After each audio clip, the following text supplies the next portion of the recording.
field bat. And in Juan Soto, they have come up with the biggest there is in baseball. This is Dirt and Sprague. For Iowa State, it's snatched away by Goodman. Here's Marshall with Clark trailing. History in flight. You bet! Caitlin Clark, 3,000 career points. With Andy Dirt Johnson and Brandon Sprague. Portland does have a foul to give. If they have to foul twice. Or if they make the shot, they'll still be winning this game unless they make it three. Dirt and Sprague on 1080 The Fan.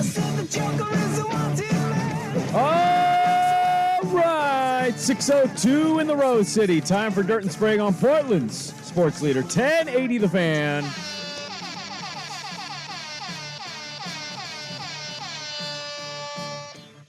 Happy Thursday, everybody. What is happening? The rain's finally slowed. Dude, it stopped. It felt so good driving in today. Isn't it amazing how much different people drive when it's not raining? Like, that's the only difference. And I flew in this morning. Oh, you did? There was no stoppages, no delays, nobody going slow. Everybody was cruising. I have 84 PTSD, so I went 99 all week. You're just staying away. Just stay away from 84 the rest of the week. For the foreseeable future. Yeah. Not a bad idea. Definitely with bad weather. There's not a highway that I think is worse to be on with snow or bad rain. Yeah. You're just totally screwed. There's nowhere to go. I think that's the ultimate goal here. Good morning, Swigart. How we doing? Did we call a basketball game last night? No, it's tonight. Oh, there we Ooh, go. what do we got tonight? Well, this evening. This is the road trip I'm not on. They're in Fargo tonight, taking on the Bison. Fargo. You didn't want to go to Fargo? What's up with that? Or you just didn't get the invite? No, it was planned. They were still Fargo. take both of you to North Dakota. They had I'm glad. Listen, I love being with the team. The guys are great. It's so much easier to do the job when you're with them and you're not chasing everything down from afar. But if there was going to be a trip, I sat out. I'm not upset. I'm not in North Dakota. It took them all day. They had to fly to Dallas, have a 2-hour layover, and then go all the way to Fargo. It was all day on Tuesday. They took the entire day and pretty much just traveled. Well, yeah. Who goes directly to Fargo? Exactly. From Can't get direct flights? Yeah. Come on. I think anybody that's gone to Fargo is like, yeah, Jason, most of this is normal. I didn't know But there's no Dallas had an snow out airport. there. I checked in with the coaches because we gotta tape the pregame here after the show this morning. I said, okay, what's your schedule? How's that fitting in? And go, how much snow's on the ground? He's like, there's no snow. No snow. It's cold, but there's no snow. Come on. It's probably the only good thing about living in the Dakotas is Christmas time gives you snow usually. Yeah, you just hope it's not a blizzard so you can go out and at least do something. Sure, but aesthetically it looks nice. Oh, yeah. It's beautiful. It's got to be Gorgeous. gorgeous, man. Little white blanket of snow cover and everything. And then New Year's ends and you go, I hate it here. I got 3 more months of this, You got maybe 4. 4 or 5 more months You of gotta it wait up till there. April or May for it to end. The new season of Fargo just came out. I haven't. I wanted to watch that. Yeah. So I watched the first episode, but I'm now weird with television that I can't do week to week anymore. I can't. Yeah, you're a binger. I have to be able to binge. Yeah. And so I watched the first episode just to gauge, do I like this show? Do I like the actors? Is this going to be something I'm interested in? First episode was solid. It kind of ropes you, a little bit of a slow start, and then it ropes you in. You're like, all right, this could be a good show. And now I'm going to let it build up until I'm on vacation. And then I'll probably have 5 or 6 episodes. I think it started 3 weeks ago. Yeah. So probably 2 or 3 out already. Get a couple more weeks, and you get through half the season in like a day. It's perfect. That is it's a nice setup to have when you have days off. Yes, because I forget every time I watch a show week by week, I forget half the things that happen. Really? I do. And then I always have to watch the recap of the show at the start. They do on last week on blah, blah, blah. They tell you what, you're like, oh, that's right. That happened. Can I, I'm trying to fight off a sneeze right now. Yeah, fight that Like, sneeze. Worst possible time. You want me to scare you? Ha! Can I tell you something honestly? Yeah, what do you got? I was in the shower yesterday. Were you thinking about me in the shower? I was not. Oh, okay. I was thinking about television, though. Oh, okay. And what's funny about what you just said is how many people watch a show and then say that they loved the show, put it in their all-time favorites category, and then can't tell you how the show ends. What the plot was at the ending? Like, you know the plot, but just what happened at the end? Because you know what show I had this with, which is why I thought about this? I don't think I remember how True Detective ended with Harrelson and McConaughey. I remember what they were doing, Yeah. and I remember there's some like voodoo, witchcraft, sacrificial stuff. I don't think I can tell you how the show ended, and it's in my like top 30 best shows of all time season of television. The acting was incredible in that show. Phenomenal acting. That's a really. I don't know if I. Do had you know it. how it ends? I can't tell you. I didn't remember. Google it either because I was like, I wonder if Dirt remembers. I remember the voodoo guy. There's a voodoo guy like out in the bayou somewhere. Yeah. They chase him down. Yep. And they've. But I can't. Yeah. Isn't this weird? It is a little weird. I don't know if I have other shows that I can't say that for. I couldn't think of another show that I would claim to say I love that I couldn't tell you how it Usually ended. you have like some lasting image Yes. of like would they Sopranos fade to black. Right? Exactly. Nobody Right. will ever forget that. That's a great one. you have Game of Thrones peeing down their leg. yeah. Yes, You got Cheers, they're knocking on the door and Sam says we're closed. exactly. MASH. True Detective season 1? No clue. Yeah, you can't pull it. That show too is interesting because I don't know if there's that it hasn't not aged well, but they haven't been able to recreate it.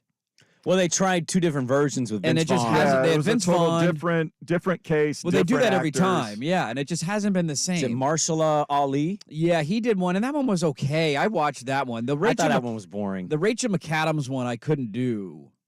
I watched like 2 episodes of it, and I was like, yeah, this doesn't. I'm out. There's a new one coming out though. Yeah, but if the other 2 aren't, It's Jodie Foster. I'm just saying, there's She a new one. reprising she doesn't. Clarice. Jodie Foster doesn't do it for you? No, Really? no. Okay, all right. I want a hot take. That is. You're not, I kind of like the gal that replaced her. The one that looks like Jodie Foster, kind of reminds you of Jodie Foster. She was in the second one, the Hannibal, the sequel. yeah. Did you guys not watch that one? I know who She's you're talking redheaded. about. The She's other in redheaded Crazy gal. Stupid Love. Yes. She's Steve Carell's love interest that cheats on him. Yes, I know exactly who you're talking. I don't know about. what her name is. We're not good with names, and we're not good with endings of shows. She's basically, how can I put this? She's a redheaded Jodie Foster, but Jodie Foster is kind of redheaded. She's the Gene Hackman to Jodie Foster's Jack Nicholas. You mean Jack Nicholson? Nicholson, yeah. I always get those 2 mixed up. You know what I mean. The actor, not the golfer. Not the golfer. Tiger Woods. Who cares, man? What are we talking What about? is here? her name? She's really good. I know. I'm trying to think of her. I think damn name. I like her acting in Jodie Foster feels very robotic to me. I'm trying to find. I know that might sound blasphemous because Julianne Moore. Julianne Moore. Yeah. What are you owing for? You obviously don't watch anything with I her. didn't You watch couldn't that, even but think of it. Julianne Moore was in Boogie Nights. Oh, okay. I'm glad you remember Boogie I like Nights, how though. that's how far we throw it back for Julianne Moore is Boogie Nights. Not the 80 projects she's done No. post Boogie Nights. Hannibal was a great movie, obviously. Crazy Stupid Love was a pretty good. That was an okay movie. What? Wasn't she That's in? a great rom-com. I mean, we don't okay. have great rom-coms anymore. She was in The Big Lebowski. I can't believe you just poo-pooed Crazy Stupid Love. I mean, it was with okay. Ryan Gosling. It was good. Good little movie. Dating his daughter and they didn't know it. It's a good little movie. I'll Oh, give you that. man. She was in the Don Juan. Yeah, the Don Juan. Don Juan. I have no idea what You you're didn't watch talking the about. Don Juan, Swigart? Don't even know that movie existed. Come on, it's a She's real in movie. another movie where she's a cheater. She cheats on her significant other, and I think that's when I was like, I'm kind of into this lady. In terms of like somebody asked about Fargo, the seasons, do they stand alone? It's very similar to True Detective. So it's the same Separate moniker, stories, and yeah. they're all different actors, different storylines and plots and all that. And they tell you at the start, this is a true story, but we changed the names of the characters, but none of them are actually true stories.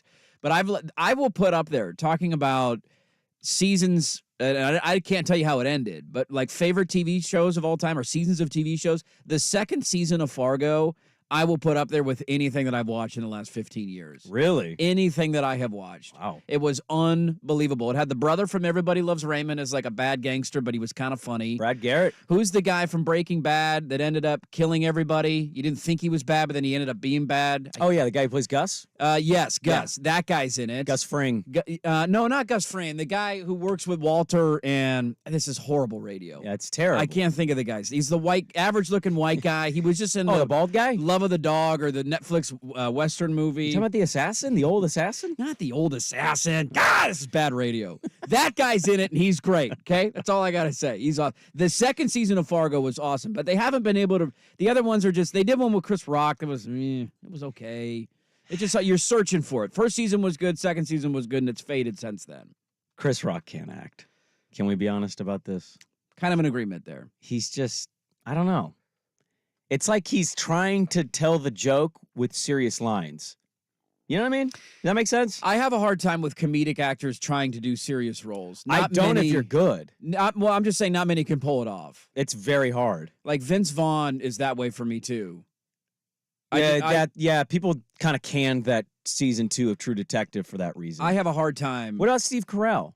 Steve Carell's transitioned pretty well. You think he has? I think he has. I felt like for like the last 10 years he's been trying his ass off to win an Oscar. Yeah. And it just not happening for him. I don't know if it will happen, but it hasn't happened for him. Yeah, He's Jesse kind Jesse Plemons is the name I was looking for. At the end, that the younger guy. That who guy. kills a little kid. Exactly. Yeah. The awful dude. Pretty He awful. is in that season of Fargo, and he is awesome. You know, he's married to Kirsten Dunst. She's also in that show. They're married in that show. Fun fact. Really? Yes, great season. If you can go find it, go find that season. That'd be kind of fun to act with your wife, wouldn't it? It would, especially if you're actually married in the show. Yeah. Kind of playing it on screen. Steve Carell, I think, has done some good. I thought he was in The Big Short. I thought he was really good. Fantastic. Really good role in that. Yeah. But in I terms felt like I was Steve Carell's character. Of all the characters in that movie, yes. I felt like I was Steve Carell's character. Do I want to get rich off of some of this? Right. I mean, probably. And then it actually happens, and I got this huge guilty conscience, but like I got $400 million. I never saw the Foxcatcher one that he did. The wrestling one with Channing Tatum? I never saw that one. Some of the other series roles I don't know if I've seen, but I do think he has the chops to pull it off. Some of them you just look at him and you just can't take it seriously. I have a hard time doing that. Oh, I thought when he was in Little Miss Sunshine, That was a good role too. Yeah. that was a great role. He Him was and a Alan supporting Arkin are role. fantastic in that movie. Yep. I loved that flick. That's a great movie. Greg Kinnear was great too in his role. Yes, he was. Greg Kinnear is an underrated. He's the Julianne Moore Yeah. of the male actors out there. Daughter starts doing the dance to Super Freak up on the stage. Oh, on the beauty pageant? Super Freak, Super Freak. Well, because her and Grandpa Yeah. had learned, but nobody knew what the performance was going to be until she They're started. working that thing out, man. Yeah, again, how does True Detective end? I don't know, but eventually I'll figure that out.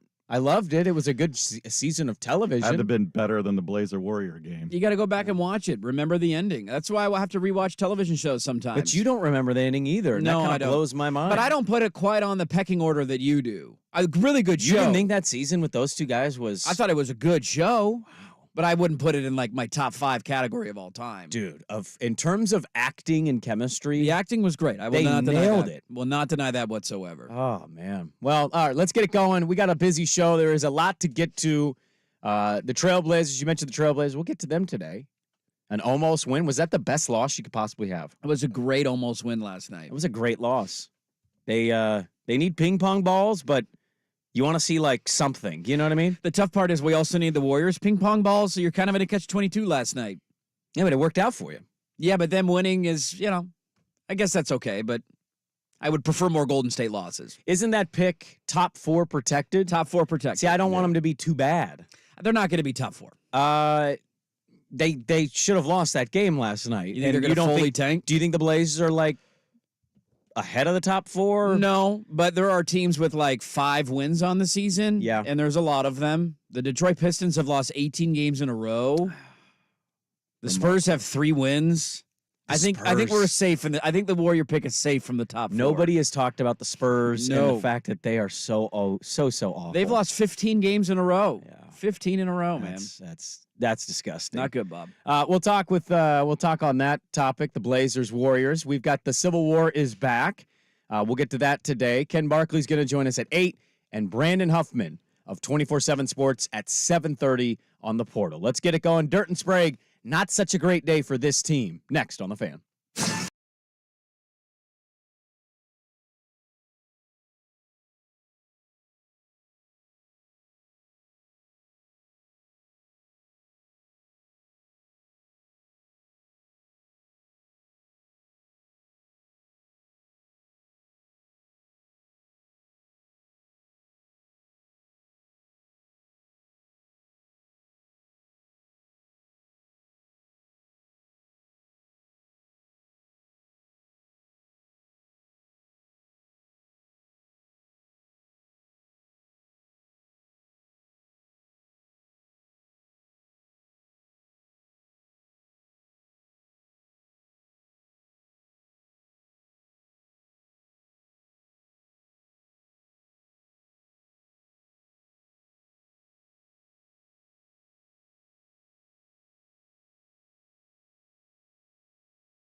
This is Dirt and Sprague on 1080 The Fan.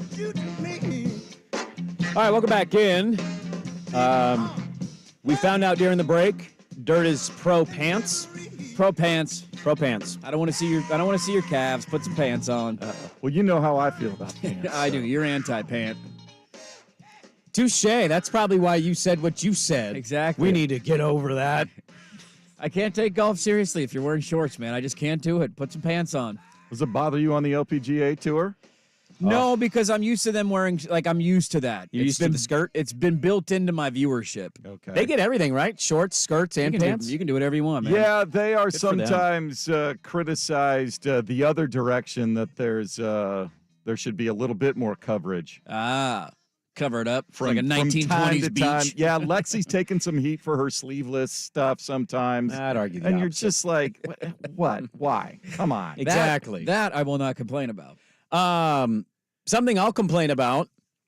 Oregon State had a very rough day yesterday. Yeah, you did, Bob. Yeah, you did. We will get to the Civil War at 7, so I don't really want to talk about that right now. Okay. I want to talk about how it's I don't want to use the term mass exodus, but I think some names popped into the portal yesterday that a lot of fans, if you're not reading tea leaves or websites or what have you, saw names and went, wow, really? Damn. Okay. Jack Bailing, the Arnold brothers are gone. Obviously, we know who's not playing in the bowl game. Martinez suspended. We already know the other guys that have left. Freshman DB. It just, yesterday was a tough day for Oregon State. Can we do a take back on the Martinez suspension now with all the guys out? Like, it would be nice to have somebody worth watching in that game. And Well, Notre Dame is also this is what bowl having games are now. nobody Yeah. play, which, these bowl games, this is why bowl games need to go away. You Like, guys were the outlier last year because you had a relatively full team. we had something to play for. You played a team who Yes. was this is what Florida was last year, and then you kicked their teeth in, and this is how bowl games are going to go. So at least Notre Dame's on a similar footing. There's no silver lining here. There's no positive spin. I mean, this was rough. The only angle that I can try and go down to make you feel better, but it's not going to, is at least Texas A&M's going through it too. They lost their coach, and they've lost basically their entire team. Yeah. Now, the reverse of that is they have money, and they're going to buy a new team next year, and they're going to be able to rebuild. Oh, that's right, because they play in the SEC. Yes, and they have that oil money, and it's very rich down there. So they're good, but at least you're not the only school. Like, this isn't just a downgraded conference thing. It's just when coaches leave, this is what tends to happen. You get guys that bounce. I disagree with that take. Oh, okay. Well, you're kind of omitting the biggest part, though. Like, us losing all of those players, those are really good players they're losing right now. Mm-hmm. It's hard for that school with that future to get that kind of talent back. Oh, there's no doubt about that. So, like, A&M and Michigan State, or, I don't know, fill in the blank of whatever team is losing players, like, that's not that big of a deal because they have Power 4 conference status. And no doubt. a lot of them have more money, and they will find their way right back with the talent. Oregon State loses that talent. I'm giving all of that coaching staff a legit shot, and I hope that they can stabilize this. But when you lose that talent and you become a Mountain West school, seemingly, you start to accumulate Mountain West talent, and you kind of move further away from Pac-12, Power 4, 5 conference talent. Yeah. It looks like that's your future. The tough part is when you hired Trent Bray, I think the one hope that you had there was he was going to be able to keep this together to a certain extent. And every program's going to have transfers. Oregon State's, their numbers aren't that different than what some of the other universities are around the country. The difference is the quality of player that has left Oregon State. Yes. It's not just that you're losing depth pieces or guys that are saying, hey, I'm third on the depth chart, I'm not going to play, or coach left and he was the one that recruited me, but I haven't played yet, so I want to go play somewhere else. Like, you're losing guys that are significant impact players, and that's the difference between, like, I think Oregon State and Oregon have very similar numbers in total of guys that have entered the transfer portal, but the vast majority of Oregon guys are guys that didn't play a lot of snaps this last year and kind of see the writing on the wall of where their future is going, whereas Oregon State has lost, obviously, two quarterbacks, one which you kind of assumed was gone, one was the future. A tight end who I would argue at times, not even at times, he was your best weapon this season. Obviously, Had the most tutties. Yeah, the key defenders that you've lost, the best young corner that you had. And I wouldn't even imagine that this is it, right? Like it's probably going to continue. I don't know how much longer it's going to continue, but yeah, I mean, I'm not going to say this is it for them. Here, I will say I understand the frustration from fans. I don't ever like attacking players because I don't know what's going on and I don't know what they're getting offered and I don't know what they're going through. And when you have to read the statements of, with that being said, let me thank God, now I'm taking my talent somewhere else, but I love Oregon State. It's like, dude, you just roll your eyes at it. And I understand that sentiment. I do think there's a frustration there, though, from the guys who came out. And there was a big push inside that locker room to make Trent Bray the head coach. And we talked about him getting hired and the celebration that they had inside that room. They wanted Trent Bray to be the head coach. And I don't know how vocal all these guys are that are in the transfer portal. But I think that stings a little bit more. It's like we made the move that the locker room wanted us to make, and it doesn't seem to be having the impact that we thought it could have. Well, A&M, you mentioned A&M because they are losing guys left and right. 5-star guys that came to that legendary recruiting class. They've lost half their team. Yeah. It's been bad. Still 17th in the recruiting rankings for 2024. Like that's the difference. I don't even know where Oregon State is on this thing anymore. They weren't a recruiting juggernaut by any stretch, but A&M can lose half their team and still be ranked in the top 17 because kids are still going to keep going there. And I think that's the thing for Bray and company. That's going to be the thing for them. When you get through this and the portal is done and all of these players that wanted to leave have left, what is your team after that? And by the way, I said this when they hired him. It was I think a combination of things. He is a good coach. He clearly knows defense. He knows how to coach. Absolutely. Players like him, so he's got the player respect thing. And Oregon State, the university and the fan base, both kind of, they needed a win. They needed to feel good. And Bray, I think of all the candidates, makes you feel that way. And I believe he can stabilize this thing. But the other side of that coin is, in all honesty, we're talking about an unknown. Mm-hmm. I've heard people talk about him as a coach, as a head coach. And I think having an optimistic viewpoint is one thing. I think concluding, they made a home run hire. I mean, going from coordinator to head coach is a massively big difference in life and philosophy and the way you're structuring things. And, we interviewed him. It was 2-3 word answer. He's a coordinator locked in a closet every week. Well, now he's the coach. And it's a different thing. It's not going to be like, it's just going to roll over and be what it was with Jonathan, and the defense is going to be really good. The defense might always be really good, but it's also going to be, how is he handling the clock? Mm-hmm. How is he managing his timeouts? What is the down and distance he says, I'm going for it on fourth down? There are so many little other nuggets to this that, an optimistic view is okay. Concluding home run hire, I mean, that's kind of where I'll just go, can we wait and see a little bit? Like, right. We've seen first-time head coaches not necessarily succeed on their first opportunity, and now you got to deal with the uncertainty of conference play. You're losing kids in the portal.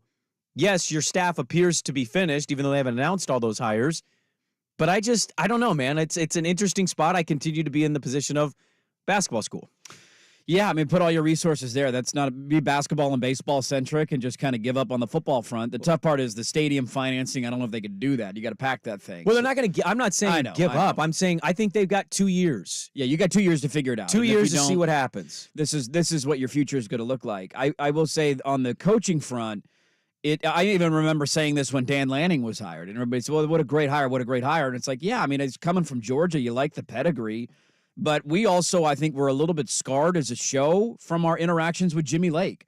I'll never forget being at Pac-12 Media Day, interviewing Jimmy Lake, thinking, this guy's got it, man. Really good. He's charismatic. Yeah. He's entertaining. He's got a great personality. Mm-hmm. You imagine him sitting across from you in a living room, recruiting you to come. I would sign on the dotted line, dude. I loved that guy. He was one of the nicest coaches we've ever met. Took an elevator ride with us. Like, dude, this guy's awesome. And then the next year they went 4-8, and he's punching a player on the sideline, and he got fired. Like, you just never know. And so I think there's some scar tissue there of, like, when he was hired, it felt like this is the ascension. Here we go, our defensive coordinator. He's led our defense. Now he's going to be the head coach. And it flamed out in 2 or 3 years, however long he was there. You just never know how guys are going to handle having all the responsibilities, to your point on Bray.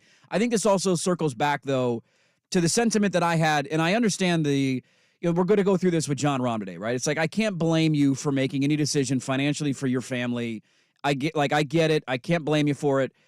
There's an aspect of Jonathan Smith leaving when he did that will always leave, and I'm not even an Oregon State fan, that will always leave a sour taste in my mouth, because I will maintain that even if they have a down year, even if the next year is a little bit rocky, I still think his name is out there. I still think it's a commodity. Maybe he doesn't get the Michigan State job. Is it $7.5 million a year at Michigan State level? Or? I think it is, because the SEC and Big Ten are only going to keep making more money. They're only going to throw more money at coaches to get them away from places.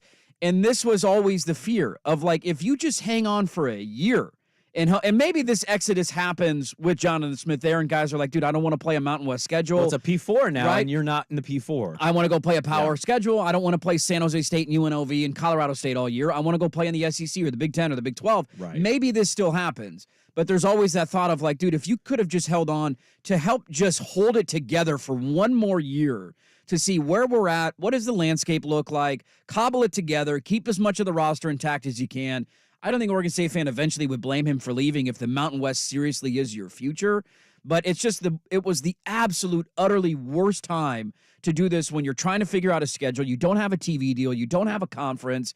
You're losing your roster. You don't have the money to spend to go hire a coach. Like, it just was a devastating time to leave your alma mater. I mean, I'll say this. Is it possible he saw everything you just rattled off and said, maybe he knew this would happen to his roster? How am I going to succeed? Yeah. I mean, I think that's the hard part. Did you see that they ended up finding a whole rack of his clothes? I did see that, yeah. I saw a Duck fan tweet it out. It was a whole rack. He's like, it's like literally a whole closet's worth of Oregon State gear. His wife just dumped it in a garbage bag. Here and you said, go. Bye. Take a Goodwill. We don't need this anymore. We need some of that green clothing. Coming up next, this athlete not being well received, and an update on a local story that we didn't add to yesterday's conversation. That's next, but first, Swag with a sports update.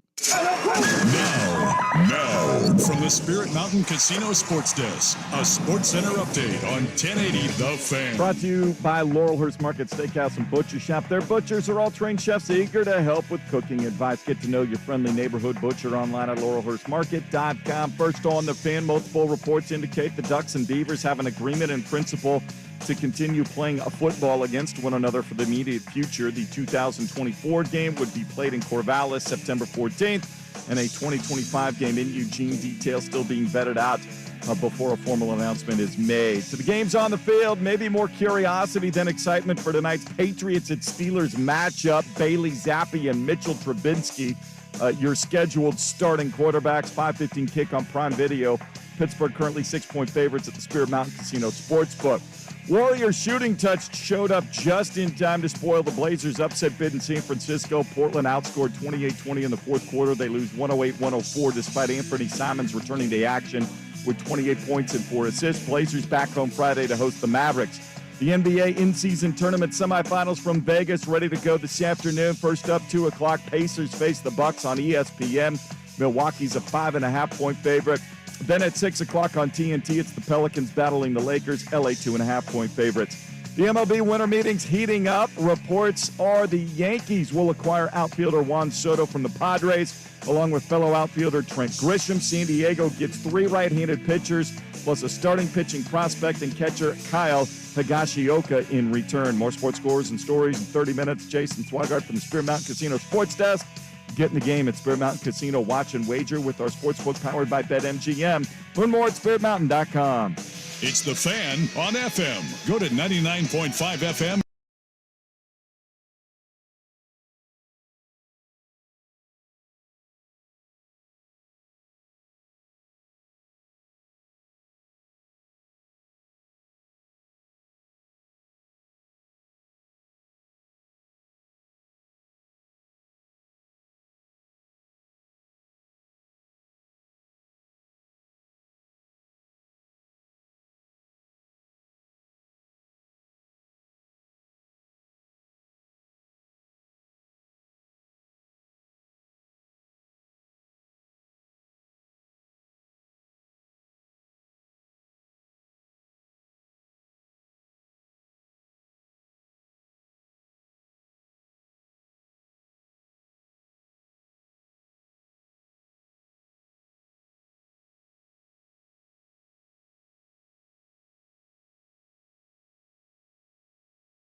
I say the good Lord made me what I am, and I play this game for keeps. This is Dirt and Sprague on 1080 The Fan. All right, welcome back in. Dirt and Sprague with you. We've got Huffman at 7:30, 24/7 Sports. Ken Barkley at 8 a.m. I find it interesting when a city turns on their own athlete, and that's happening up north right now. The city of Seattle seems to be about done with Jamal Adams. Rightfully so, I would argue. For those who are maybe going, Jamal Adams, like maybe you've read it, maybe you've seen the blurb. Just for anybody who hasn't. So their last game against Dallas, he was on coverage in one of the pivotal touchdowns. And it was about some of the worst pass defense I've ever seen in my life. He reacted as if he wanted to look like he was trying on tape because he was in such poor position that he had no chance. He kind of jumped and tried to catch a fake ball that wasn't there. It was already gone. It's like, what are you doing? And they traded a haul for him. They gave 2 first-round picks. He has that contract, and he's been hurt most of the time, and when he plays, he can rush the quarterback, and that's kind of about it. He's awful in coverage. It's not a good trait for a safety. In open field tackling, he's not the greatest either. No. And a New York Jets beat writer attached with the highlight of the touchdown just quote tweeted it and said, "Yikes." Well, evidently Adams has a history with this guy, and so after Adams saw the tweet, and then went to the reporter's personal photographs that were probably somewhere online, found a photo of him and his wife with their child, and quote tweeted that and said, "Yikes," about his wife. Yes. He was asked about it because, of course, he deleted it, but he tried yesterday to stand by the post, even though, again, he deleted it. He did it on social media and at the press conference. And when asked about why he did that, he said, it's always the athlete cross the line when he responds. But at the end of the day, disrespect is disrespect, however you want to take it. So I responded. I knew when I did hit that tweet, I wasn't in it to win it. At the end of the day, it was to get him to understand to leave me the hell alone. He also said they have a previous history. They don't like each other. He said he's been going on saying a couple things since the trade, and obviously it's been happening before that, and I just got fed up with it. Was asked if he felt bad. He said, no, when others go low, I went lower. It's a great motto for life, was it not? Huh? That's a good motto. Somebody goes low, you go lower. That's a great life philosophy. Was it Michelle Obama that did the low thing? When they go low, we go high. That was her thing. I would argue society in general is living by the when they go low, we're going lower. This is the reason why I do not understand for the life of me why anybody who plays sports at a significant level is on social media in any way, shape, or form. I would have somebody. Sure, you run your account. Yeah, I would pay somebody to do it. But promotional tweet. Hey, I'm at this camp. Hey, we're doing a giveaway for this. Like, yeah, that stuff's fine. Here's a picture or whatever. Like, have somebody do that. If you're scrolling social media as a professional athlete, you got issues, man. Get off of it. It's a bunch of fat idiots in their living room telling you suck at their job while they're in their mom's basement. Like, why is that where you were when you watched it? That's exactly where I was. Why do you care what I know this case is different because it's a reporter and he had a history with it, but oftentimes I think this is built into the people who are chirping at you. It's like, who cares what some anonymous dude who's paying for a free app thinks about your performance in that game? It has no bearing on your life. Go home, touch some grass, breathe some air. You're going to be okay. This is a bridge that you cannot cross, man. Like, if you want to go back at the guy and say, hey, I think this is an unfair criticism, which it was not because that was terrible pass coverage, and Jamal Adams is terrible in pass coverage. Yeah, but I'm not defending Adams in any way. He crossed that line by a mile. Yes. If there is a known history, like that guy knew or knows that Jamal Adams probably doesn't like him, and he may feel the same. I would also argue for that guy. Like, why even get near it? Yeah, I mean, I think he's just on social media, sees a play, says yikes. He knows Jets fans are going to get all riled up because they're like, ha, we traded that guy for a couple of first-round picks. It's like red meat for his fan base. I guess. I don't know. To criticize somebody's significant, like to bring family members into this stuff, it's like disgusting. It's an absolute low blow. And I don't know if there should be any reaction from Seattle. Maybe I'm overreacting and overreaching there. Pete Carroll has tried to have toe this line all week of like, yeah, we're taking it seriously. We've had a talk with him. And then Jamal Adams gets up at a podium and says, I go lower. It's like, Jesus, dude, just shut up. you're not very good at football anyways, and attacking people's significant other is just you cannot go that low. It just feels like it's at a breaking point with the fan base in the city. The season hasn't quite been what they want. They've had some opportunities that they've blown. And good luck this weekend. Well, yeah, and that's going to be a tall task, but he has not been good. No. Like he had like a 3-game stretch of getting sacks and then, hey, let's put him in pass coverage. Ooh. And that trade looks awful. Horrible. And I know the organization knows this. Jamal Adams obviously is reacting as if he's a guy that's reading all this stuff all day and he's aware of what people say about him and the trade. It doesn't happen often, but I saw Ian comment on this yesterday. I saw a couple other Seattle media members comment. It does feel like a fan base in a media, in a city in general, just kind of, we're done with you, man. Yeah. Can we be out of this experience already? It's not a good one. This did not go the way that we thought it would. It's one of the worst takes that I've had over the last however many years. Because I thought it was a good move. Hey, go get a difference-making safety. Even if you got to give up a pick or two, you're on the brink of competing for Super Bowls. You needed help defensively. I defended this trade. Well, from he was Seattle's was young still when they made that He was trade. young. He was good with the Jets, man. And you just thought, all right, this could be the missing link. But then you look back, and he's not good in coverage. The only reason he had those stretches of being a good pass rusher, too, was because it was at a time that Seattle didn't have anybody that could get after the quarterback. He was the only option that they had in those situations, and the trade has backfired. There needs to be a divorce here at some point soon.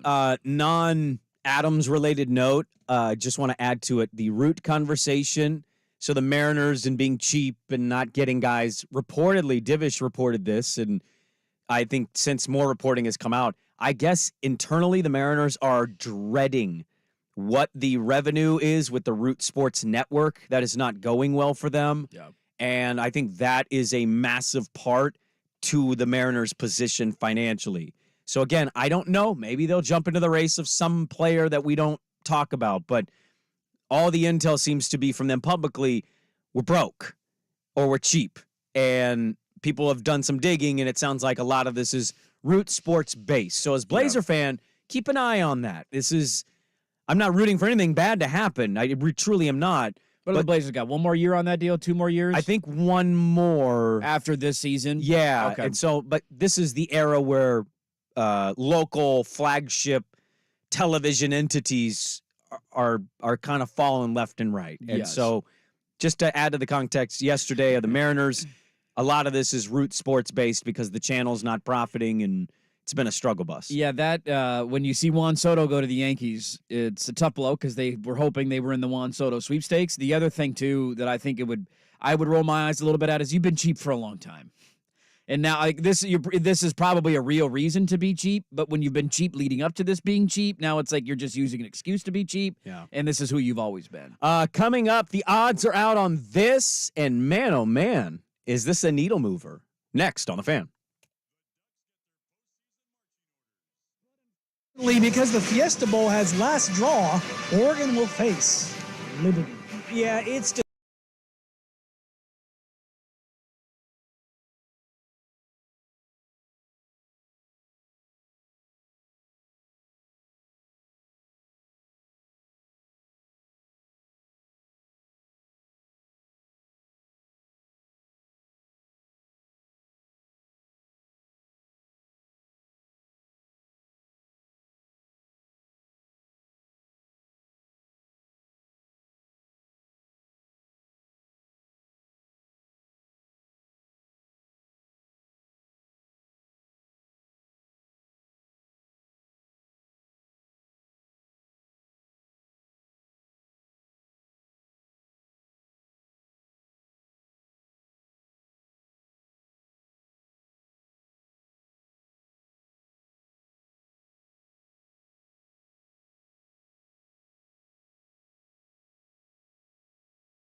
This is Dirt and Sprague on 1080 The Fan.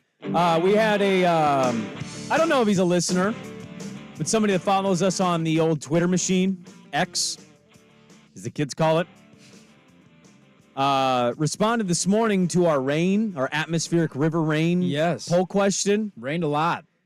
Tweeted this morning, I woke up in Florida and said, I want to move back to Oregon. The grass is not greener on the other side. Oh, okay. And what's going on in Florida right now? Is it like hot, muggy? Is there a hurricane coming? Did you see the Grand Theft Auto trailer? That is true. I did see the Grand Theft Auto trailer. Did you know that they literally filmed and saw those real things in the state of Florida? Who doesn't like seeing girls twerk on top of cars, man? What are we complaining about here? A gator walking into a convenience store? Sounds like a nice Tuesday. Florida comes off to me as somebody who's never been and experienced the real Floridian experience. It comes off as like Mad Max with beautiful ocean water. You know what I mean? Like we're wearing skull masks and we're being strapped to the front of cars, and guys are randomly being walked by other guys with leashes. And you're like, what's happening down here? You're like, I don't know. We're close to the equator, so we're just losing our minds. And there's a nice white sand beach with clear Atlantic Ocean water that is warm as a bathtub. Oh, man. Hey, big news yesterday, huh? Massive news in the old sports world. Yes. What happened? The Doyers minus 150 to land the services of one Shohei Otani, with the Giants tied for second behind. Heyo. At plus 400. We've got an NL West battle in the middle of December. And he's going to go to Toronto. That would actually be kind of cool. It actually would be. It would be kind of cool to go to Toronto. Don't let him go to the NL West, man. I want to root for Shohei Otani. If he goes to the Dodgers, it's a nightmare. I love Shohei Otani. He's the best thing to happen to baseball. He's the most charismatic player. Not charismatic's not the right word, but the most entertaining player that we have currently in the sport. And I want to be able to root for him, and I want to be able to support him. And if he puts on a blue uniform in L.A., that's out. It's out the window. Now he's a bum. Now he's no Madison Bumgarner. He's going to choke in the playoffs. Now I have to be anti-Shohei Otani. Yeah. Don't do this to me, Shohei Otani. Well, we'll see. I do think it's pretty hilarious because Dave Roberts said he actually met with them but didn't disclose anything that they discussed. Now, well, they can't. I mean, he's always even supposed to let the cat out of the bag. They met. Secrecy. You got to say secret. I don't know how much of this is Shohei or his agent, but stop it. If he loves Southern California and he wants to win and it's about money, he's go back to the Angels. To the Dodgers. Oh, so you guys have won as many World Series. If he wants, I mean, they have a real one more recently. Yeah, the Angels do. Yeah, they do. Yeah. If he wants to go somewhere that's got money, but he could be maybe a little bit more anonymous, Toronto's actually the place to go. It's a big international city. Baseball's not at the top of the hierarchy there for sports. I mean, he'll still stick out. He's a 6'5" Asian guy. He's going to stick out, but. You just saying that out loud. He's a 6'5" Asian. He's a big ass Asian dude, man. Not a lot of those in Toronto, I would imagine. You pass a 6'5" Asian guy, that's a big ass Asian guy. Yeah, I mean, come on, that's a big dude right there. I hope this process does not take very long. Sounds like it'll be wrapped up by the end of the weekend. That's what most people are saying. It's one thing if you're trying to just keep stuff out of the media for as long as you can. That's fine. If you are planning to make a decision and you actually it's like, we're going to meet with these teams. We're going to take everything. We're going to take all the proposals, everything. We're going to sit down. We're going to churn it out, and then we're going to make a decision, and that's it. Fine.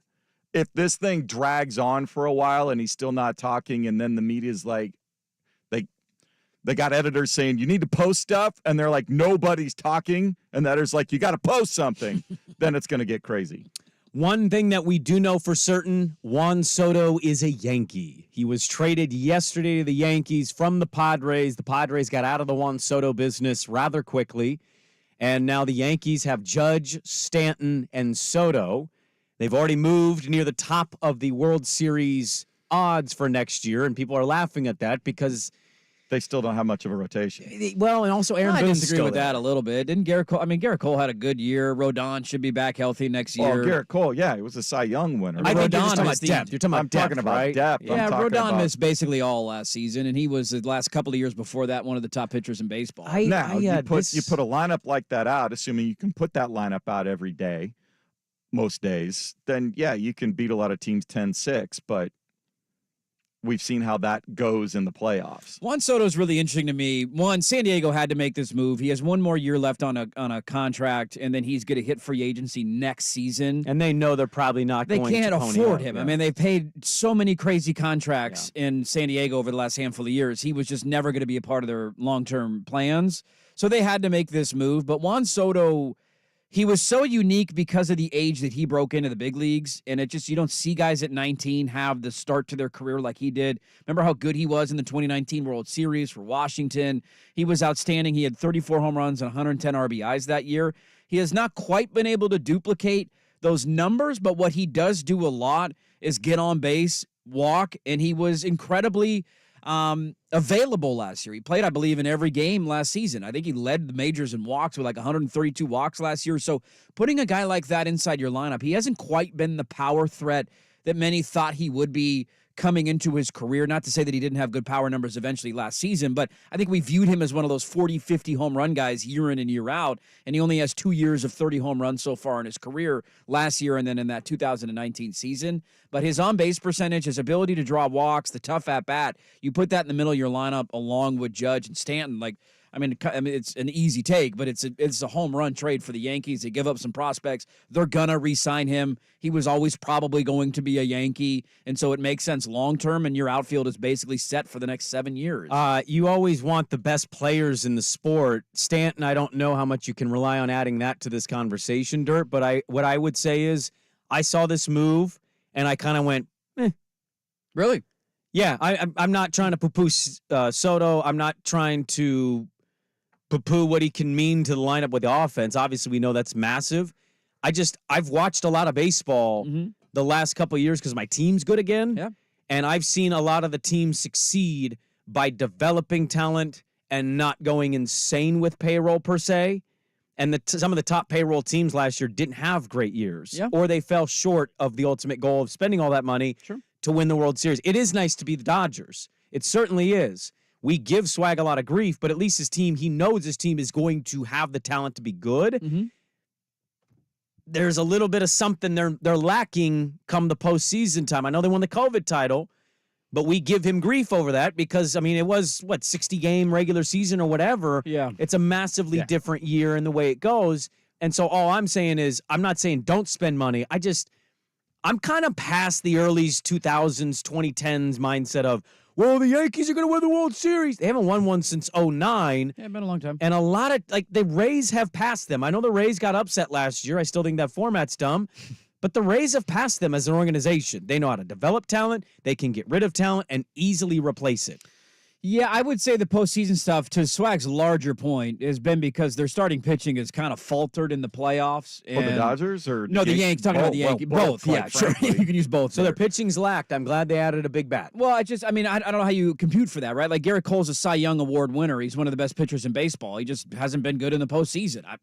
You can't. There's nothing you can do on there, that, right? Some guys are good in the postseason, some guys aren't. And just because you haven't been good in the postseason doesn't mean you always won't be good in the postseason, right? I see the larger point that you're making. There's a lot of organizations that do more with less. The Diamondbacks made the World Series last year, for heaven's sakes, and they had like the payroll of 1080 The Fan, right? They had no high-paid guys on their team. But I would also counterpoint that with the Rangers have spent crazy money, and they just won a World Series. They have handed out a lot of big-time contracts to basically half of their lineup. They've infilled with some young guys that they got from the years of sucking, and so there's a mix there. We sucked, we drafted guys, we developed well. Now let's go get Marcus Semien and Corey Seager, and I know DeGrom didn't play this year, but some pieces to add on to They spent a lot of Right. money. The other team who has been arguably the most successful in baseball over the last 2 years without winning a World Series is the Philadelphia Phillies, and there's nobody in baseball that has spent more than the Philadelphia Phillies over the last 3 to 4 seasons. They have filled out an entire lineup of $100 million contract guys. Their rotation is a bunch of high-paid guys. So there are teams that win at a high level that succeed by spending money. I see the overall point, though. You have to have a balance. It's like the transfer portal and recruiting in college football. You can't do it one way or the other. The Rays I will never take seriously as a legitimate contender year in and year out because they don't have the ability to pay guys. They don't have the ability to re-sign guys. They don't have the ability to go make big moves in free agency, but they're the best at developing guys. But there's a missing link there. In the same way, you can't just go buy an entire roster and expect to win a World Series. But it feels like that's what the Yankees did yesterday. They saw a problem, and they They flex sealed it. They put some tape on it and said, this is a great thing to have. Don't worry, it won't leak. Where what Swag points to, you're lacking depth in pitching. I mean, you added an outfielder. I would also contend I don't think they're done. So they might they're add the Yankees. They're never there's going to be more pitching on the there's going to be more pitching on the way. I would assume the whole market right now is just frozen, waiting for Shohei Otani for sure. And this is where I don't begrudge him at all for taking the time that he wants to take and being secretive. It sucks because this should be the week that we're kind of look who signed there. This guy's going there. The Soto trade we imagine would happen eventually, but we need Otani to go, and then all the other dominoes will fall. Hour number 2, we got Brandon Huffman at 7:30. We kick it off though. Civil War is back. We got a poll question on that. How you feel about that game returning next year and the years after that? Loaded second hour. Dirt and Sprague on the Fan.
JJ HD2 Portland, 1080 The Fan. Who is the yacht rock of the NFL? Are you kidding me? An Odyssey station.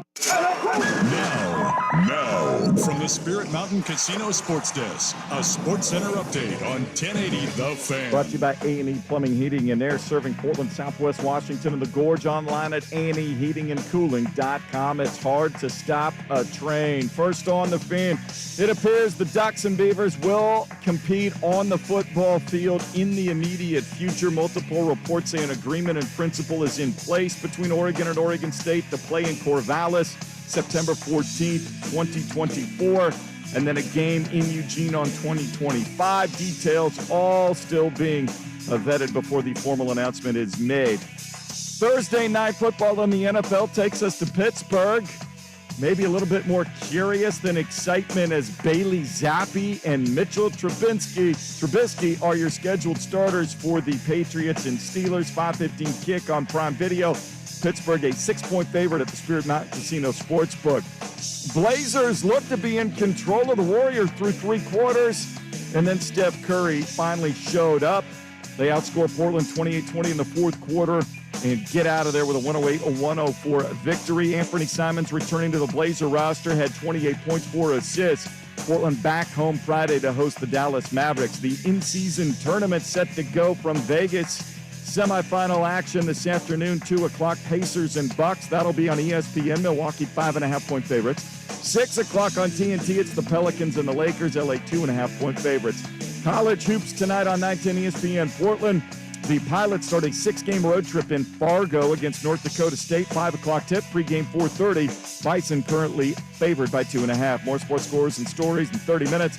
Jason Swigart from the Spear Mountain Casino Sports Desk. Get in the game at Spear Mountain Casino. Watch and wager with our sportsbook powered by BetMGM. Learn more at SpiritMountain.com.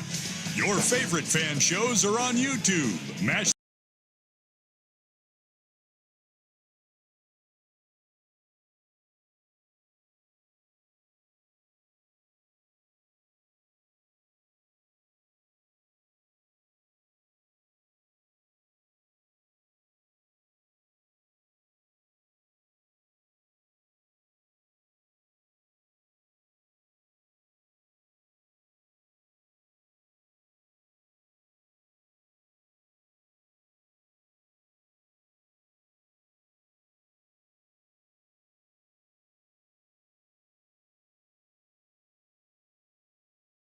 On Portland Sports Leader 1080 The Fan, the Odyssey app, 99.5 HD2, youtube.com/1080 The Fan. Cat pervert. You cat perverts on the YouTube stream, you can let us know about your Cat perversions. cat perversions in the comment section. Put your cats down, you weirdos. Nobody needs to see that. We know what you're going to say you're a big fan of, now that we've mentioned being cat perverts. Service Patriots podcast, you can find that at 1080thefan.com. The podcast section, check out the latest special offers for our listeners at servicepatriots.com/thefan, and the Vancouver Ford text line is 503-864-6326. They treat you right before, during, and after the sale. Visit them for more information at vancouverford.com. We've got Brandon Huffman coming up at 7:30 of 24/7 Sports. A lot of crystal balling, portaling, recruiting in general. Talk with him. We got Kim Barkley at 8. Start the second hour, though, here, Dirt. We mentioned Oregon State having a tough day yesterday. They had a decommitment. They lost some guys to the portal, some big names for them. We've got the Oregon State football game is back on. The Civil War agreement that we got yesterday. This game is going to transpire, what? Is it September 14th or 24th? September 14th. September 14th is the day that they are clearing out. I don't know business much more than any other regular Joe. It seems really odd to me from a business standpoint on an Oregon State article to be on Oregon Live behind a paywall. I don't know why you would do that.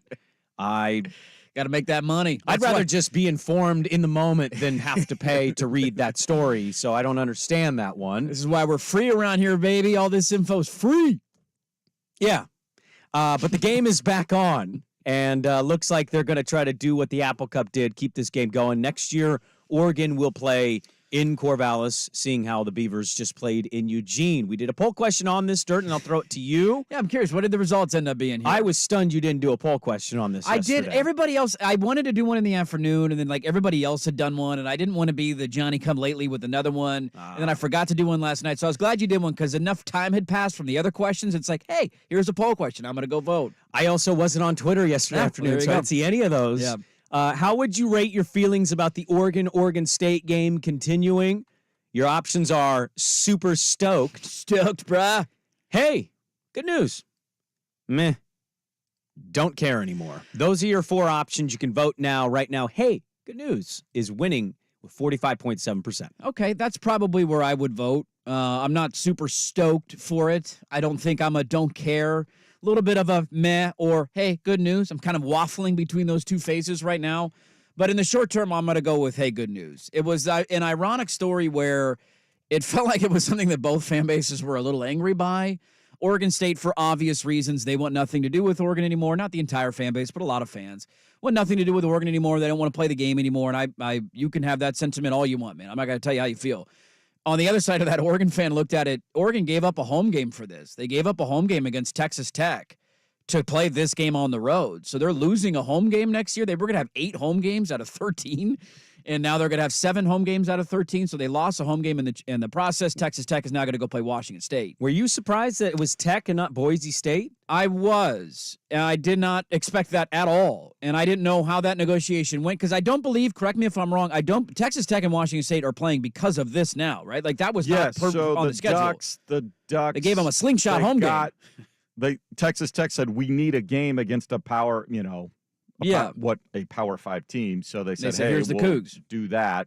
I don't know how much they had to grease the skids if they're still covering. I mean, I'm sure they are. Yeah. I mean, might as well. They can write the check. But, I think this is good news. I think I worry that if you don't get it on the books and keep playing it, in 4 or 5 years, if the gap between where Oregon is and where we think Oregon State might be gets giant, that you'll never get it back. And that would be too bad. Yeah, I know everybody's, all wrapped up in emotions about the entire situation right now, but I think you need to keep playing it for as long as you can. So keeping it on the books. I also think that, you see the Apple Cup is sponsored. I think this might, I've said it before, spur the ability to find some sponsorship for this series. I mean, it should be the Nike Bowl. Yeah, I mean, an Oregon State fan probably wouldn't be cool with that, but hey, whatever. They sponsor the school. They I don't do. care. Like you can be mad about that for. I don't. It's a still Nike school. The reason. Here's what I'll say. I agree. I agree with the sentiment of. I think in the short term, I'm happy that it's getting rescheduled. I'm happy that it's going to be on the books for the next 2 years. None of us know what the landscape's going to look like a year from now. None of us know what the landscape's going to look like 5 years from now. If it ends up becoming what it appears it is going to become, and that is worst case scenario for Oregon State, I'm right there with every Beaver fan, and I want nothing to do with this game. The gap is only going to grow wider and wider and wider financially. It's going to become just an annual ass-kicking that you're not going to be able to compete in. And nobody wants – Oregon doesn't want that. Oregon State doesn't want that. Nobody wants that. I'm all for, though, in the short term trying to hold on to it just to see what happens. If there ends up being some weird ACC Big 12 Pac-2 thing and you're back on solid footing and you're making money, I would look back 4 years from now and be like, all right, can we put the horse back in the barn and can we reschedule this thing? Because now there's a somewhat even playing field again. So I'm glad that they're holding on to it in the short term. The other tough part for Oregon State, I understand the sentiment that they don't want to play the game, and I would probably share that sentiment if I were a Beaver fan. You need a couple of things on your schedule next year. You need games that are attractive to TV providers. And whether you like Oregon or not, they are attractive to a TV provider because your games aren't on television. You need a TV contract. So Cal and Stanford are not going to do that. You need one of those games. Now, if you can go schedule another one, by all means, go schedule another one and don't play Oregon. But you have to have something that you can sell to a television and say, hey, we want to put this game on TV. And when it's in Corvallis, they have the rights to sell that. The other thing is, and this might end up being a wrong take, and I will own up to it in September if it is, I would be willing to bet a decent amount of money that this is the highest price ticket for the home slate for Oregon State next year, and it's the most attended home game for Oregon State next year. If I'm wrong on that, I'll own up to it. But you need incentives for people to buy tickets, to buy season tickets, and to put games on television. And Oregon checks a handful of those boxes while also keeping this alive, at least in the short term. You said nobody wants this if it becomes the gap. And by the way, the gap both you are referencing, I would argue, is already there now. It's always been there. It's always been there. It's there even more now. Yeah. They lost really talented players off that team. They're not getting those kind of guys back. That's done. Unless they can get in one of the Power 4 conferences, this is kind of what it is. My only pushback is, why would Oregon not want to kick their ass? You said both fan bases won't want this. Why? Why would you not want an easy win? Because I don't know what scheduling's going to look like. I don't know how many home and road non-conference games you're going to be able to schedule, and I think it becomes a thing of would you want to use a road non-conference game every other year against a team that's just fighting for their lives? And I don't know if that's you played Portland State this year. I would argue you have one of those games every year at home, right? At home. But I mean, if the talent gap is massive, it's not to say upsets can't happen. It's just to say, the way Oregon recruits and the way Oregon State's lost some guys in the portal and the uncertainty of future, home or road, I don't know how much that's going to matter. Yeah, I think with road non-conference games in the future, you're going to want there to be some sort of recruiting incentives of some sort of payoff, if you will, going into Texas to play a non-conference game, going down south to play a non-conference game on the road. That to me is more interesting than playing a Mountain West Oregon State team. I'm not saying I wouldn't want it ever to be played again, but to have it be an annual series, if that's what it ends up being, as an Oregon fan, I maybe the university feels differently. I'm just talking as a fan. I want nothing to do with that game. I voted men. I'm very close to don't care anymore. Truly. Saw this, didn't care. Maybe I don't care. I don't know. But I kind of went, meh. And then I just closed my phone. Yeah, I think we'll feel a little bit different. I think in the moment, you're in the heat of everything that's going on. And there could be a different sentiment by the time the season rolls around and you have the week leading into the game. Oregon's going to be favored massively in that game next year, to your point about the gap. It's just the whole thing is weird to me. It's going to be a September game. Yes. Students aren't back on campus yet. The band, the students, like there's all that. I don't think you're going to be wrong on the ticket prices and the attendance part, but I don't know, man. I'm in a weird place right now with the Oregon State football program. I'm rooting for people on that staff. I wish nothing but success for them. But we followed this for over a year, and we were pretty right on most of the stuff we talked about. And so, like, I'm trying to be honest with people. I don't feel great about where this is ultimately going, and I don't know what signs we have that this is going to drastically change conference-wise, circumstances-wise. There are none. I don't know. There's not the same feel to this game, and I felt it this year, to be honest with you. It was a massive game for both teams. Oregon needed to win to assure themselves, and they wanted revenge, and Oregon State wanted to finish on a high and maybe pull a road upset, and then the coach stuff got loud, and then the conference stuff loomed, and I didn't feel anything about that game. People were telling, are you okay? I'm literally not bothered at all by this, and nor am I surprised. So I don't know. It feels like, hey, the Washington schools did it. We've got to do it. Like, I don't know. There's just nothing. There's no juice behind this for me anymore, and there won't be for either side probably. It's a September why game. Should there be? You know, this is not the same game. This is not the same feel. I didn't have it this year. I'm definitely probably not going to have it next year when Oregon's in the Big Ten. I don't blame you for feeling that way at all. I understand why Oregon State feels that way. I'm trying to explain why, because I've seen a lot of frustration from Beaver fans towards the administration for scheduling this game. I think Oregon State fan, most of them are okay with it. I just think you are seeing a lot of the loud negative stuff. There's a lot of vocal stuff on social media. There's no doubt about that. I'm trying to explain why I understand why they scheduled it. And but that's common sense. They have to.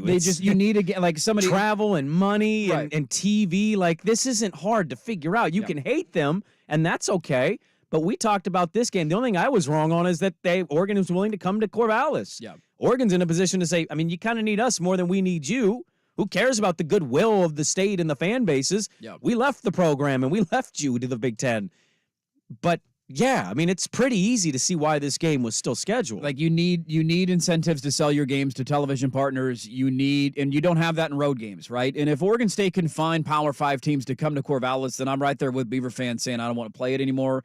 Let's get Notre Dame to come to town. Let's get LSU to come to town. But until I see that happen, I'm not going to believe it. Like the other Power 5 teams. LSU's not going to a Mountain West school. Exactly. The other Power 5 teams that you've been mentioned to play potentially on your schedule next year are like Cal, Stanford. I've randomly seen Auburn throw in there. Purdue's in it. Purdue's already cut. Yeah, they were already coming. Yep. So you got a home game with Purdue. I would be shocked if Auburn comes to Corvallis, but maybe that ends up being a wrong take. Cal and Stanford coming to Corvallis does nothing. That's a 6:30 game on the Pac-12 network with 24,000 people watching. Like you have to have something, I think, to hold on to try and hold on to a sense of normalcy on your schedule next year, and then to incentivize people to buy tickets. Like that's a massive thing, because I think there's a lot of fans that are in your line of thinking of saying like, this sucks and I just don't know if I'm going to care as much anymore. There's a lot of like, I just feel dead inside, and I don't blame anybody for feeling that way. But if you can have something like this that incentivizes fans to go down to Corvallis and buy tickets, spend money, then it ends up at least making a little bit of money for the university. Huffman at 7:30. Coming up next, is it possible to have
This is Dirt and Sprague on 1080 The Fan. All right, Dirt, we got Huffman coming up at the bottom of the hour. The Blazers with a nice little loss last night. Good little loss last night. At Golden State. Outscored the Warriors in 2 of the 4 quarters, and the second half kind of fell apart a little bit, and Steph Curry and company got serious, came back, took a late lead, ended up winning 110-106. Shaedon Sharpe, I thought player of the game. I know Ant, in the impact he has on the offense, the attention he draws, it helps everybody. I understand that part of it. Yeah, it was nice to have Ant back. I thought Shaedon was awesome last night. With his 26 points, he was aggressive. He was making plays with people. He had 5 assists, 6 boards. Ant also, who made his return from his injury, he was 10 of 27, so not very efficient from the field. Not great to have 28 points on 27 shots, but first game back, and you clearly see the impact that he has. Tamani, defensive juggernaut. Matisse, defensive juggernaut. Brogdon left with a knee injury. That's going to be concerning if it's very serious. Wait and see more reports on that. There was no DeAndre Ayton, and obviously Time Lord has been out for an extended period, and Jeremy had a concussion. So shorthanded, and they damn near beat the Golden State Warriors last night. I mean, the Golden State Warriors got a whole host of problems. I don't know what the hell is going on down there. Klay looks like he is completely washed, which makes me sad because I love Klay Thompson, but that's kind of painful to watch now. It's not aging well. It's not good at all. And I think he's a contract year, right? Isn't his deal up at the end of the season? And he's stressing about that, and he just doesn't have it athletically anymore. I've always loved Klay Thompson, and I feel bad for that. The biggest takeaway for me last night, look, it's nice to have Ant back. Shaedon, you're right, was awesome. I continue to make money when they have leads in games, just live bet whoever they're playing, because they're probably going to blow the lead. And I got the Warriors at plus 150 on the money line when they were down by 11 in the third quarter. They don't make you a little nervous, though. The one thing about this team, the record does not indicate that I should be asking you this, but I've watched, I think I've only missed one game. They've had way more of these games than the games where they've lost by 20 or more. I've stopped betting them pregame because I don't know what, especially with Ant back last night. I was like, I'm staying. I don't know what the line was even. You're going waiting into the game. live betting, waiting and live betting, and I just you're on the road in Golden State. They're gonna get whistles. Draymond's gonna do something stupid. Steph's gonna hit some threes. I've seen this movie before, and this Blazer team is probably not equipped to hold on to this lead, and they're gonna find a way to lose it. The biggest headline from last night is Malcolm Brogdon, without a doubt. When you traded for Robert, I thought so at least. When you traded for Robert Williams and Malcolm Brogdon, we know that those are pieces, or assumed that those are pieces that are not long-term picture pieces. And the whole idea was, what was the Danny and you guys are saying, a paperclip into a house or whatever, right? We're going to take one trade to the start next with a paperclip and try to get a house out of it. Malcolm Brogdon and Robert Williams were a part of turning that thing into a house. They were. One of them is already out for the season. You cannot trade him. Yeah. Now, he's got contract time left, so I'm not saying you can't trade him in the future, but that was the whole idea of getting him. The whole idea of having Malcolm Brogdon was sure, you can scoot in, have a veteran guard that's a good presence in the locker room, but at some point you want to trade him and get something for him because you're not going anywhere, and Brogdon's not a part of your long-term view. So I don't know how serious the injury it is. They just said soreness. He's not going to return to the game. If that ends up being he has dealt with injuries in his career. It's been one of his bugaboos the last couple of years. What happened to him at the end of last year at Boston? He won 6th Man of the Year. But he wasn't healthy. Yeah, he wasn't healthy. That to me was, and I don't want to take away from Shaedon in the night that he's had. He's having a really good year. Ant being back, it was fun to see him play. Not the most efficient night, but I didn't expect that in night one. If Brogdon has a serious knee injury, that's 2 pieces that you could have dealt at the deadline that are no longer dealable. I certainly agree with what you said, except for the biggest takeaway part, because I hate seeing the term soreness. I just think it's such an open-ended thing, and yeah, it's better than in hockey. In hockey, they just go lower body injury. Did you see upper body injury? Did you watch Hard Knocks? I have not been watching it. No. I'd be curious to see what you thought. The last episode I was on Jalen Phillips. Mm-hmm. Black Friday game. Yes. He was audibly caught talking about or playing with his knee. His knee felt weird. The very next play, pop, the Achilles goes. Yeah. So when you say anything with knee and soreness, I'm always worried naturally. I'm out. I thought last night was about Shaedon. I thought last night was about Tamani. I thought last night was about Jabari Walker and Matisse. And yeah, this team's not that talented. I think Cleaning the Glass still projects them to be a 22 to 23 win team. but you're seeing pieces that like every team in the league is trying to get. 6'4" to 6'7", rangy, athletic, defensively locked in. Tamani's been awesome.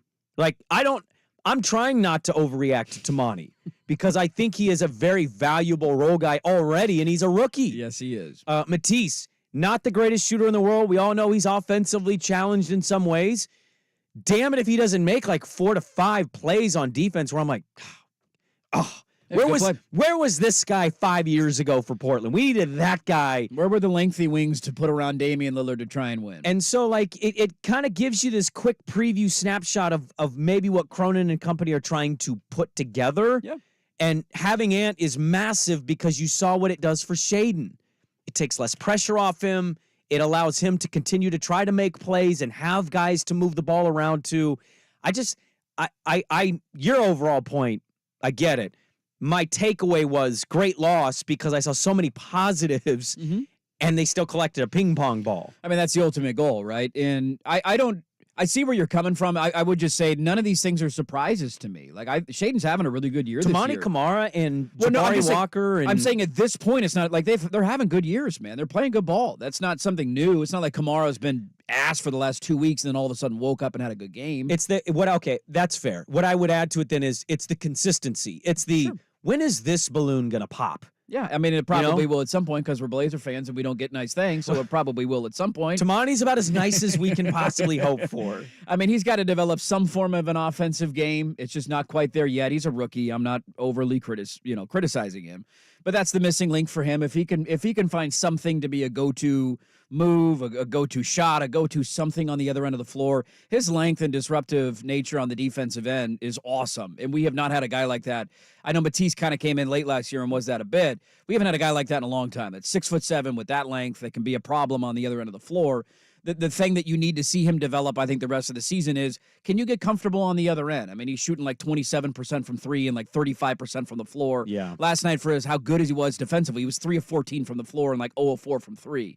So he doesn't have any offensive game. He can throw down some hammer dunks from time to time, and those are awesome. He's active on the glass. He's active on the glass. He'll get putbacks. You love all of that. He just needs to develop something there. And so those are things I think you can keep an eye on the rest of the way. But yeah, I'm not surprised. I expect Shaedon to have good nights now. Like, I expect Jabari Walker to have a good night. I expect Tamani Kamara to be a good difference maker on the defensive end of the floor.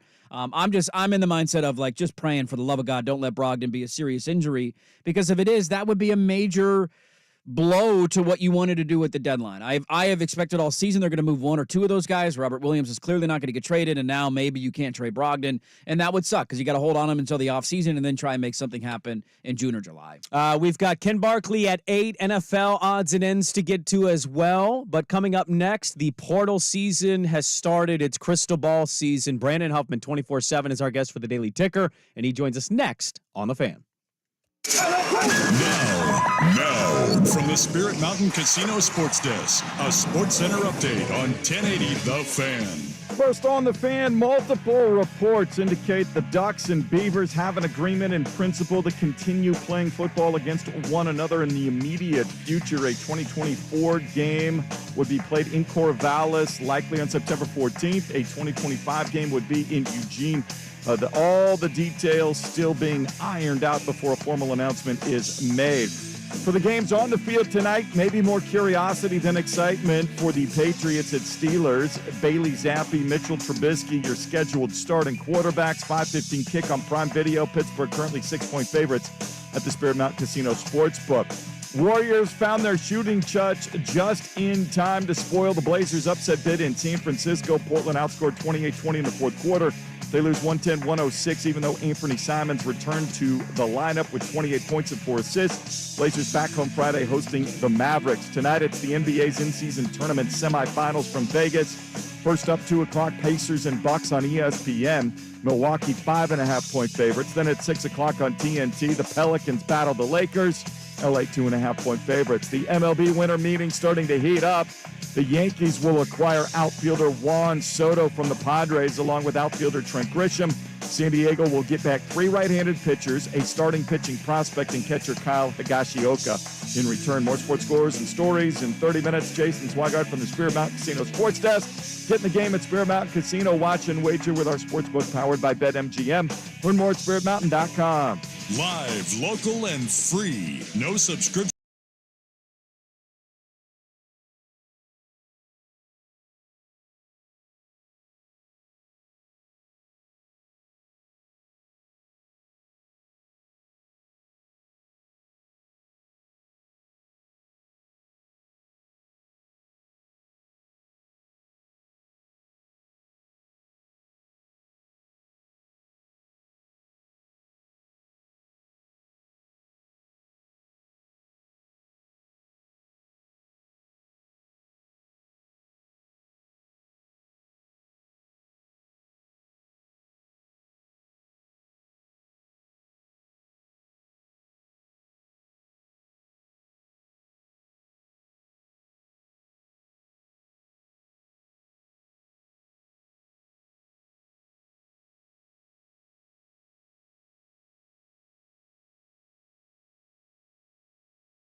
Can slip through the cracks. Now, before we do this, let's go over the ground rules. This is the Daily Ticker, where Dirt and Sprague visit the insiders that are covering the stories you've heard about, and some you haven't. How'd you do that? Actually, I'm not even mad.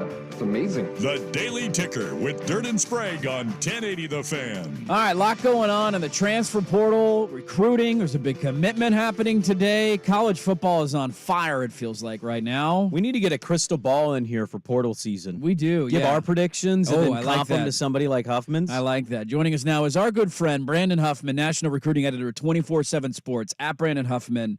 On Twitter, go give him a follow there. Brandon, thanks for the time for jumping on, man. Have you been surprised by the amount of people that have jumped in the portal? Is this what you expected? Just what have you thought so far here in this first week of chaos in the sport?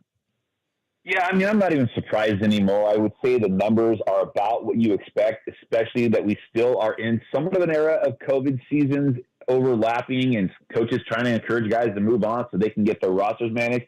I would say there's a few players that went into the portal that maybe were a little bit more surprising, but I would say kind of across the board, I think this is where we're at in college football, and it's going to continue to be the biggest story of the offseason is the portal and who goes in and who's taking out and who's recruiting from it.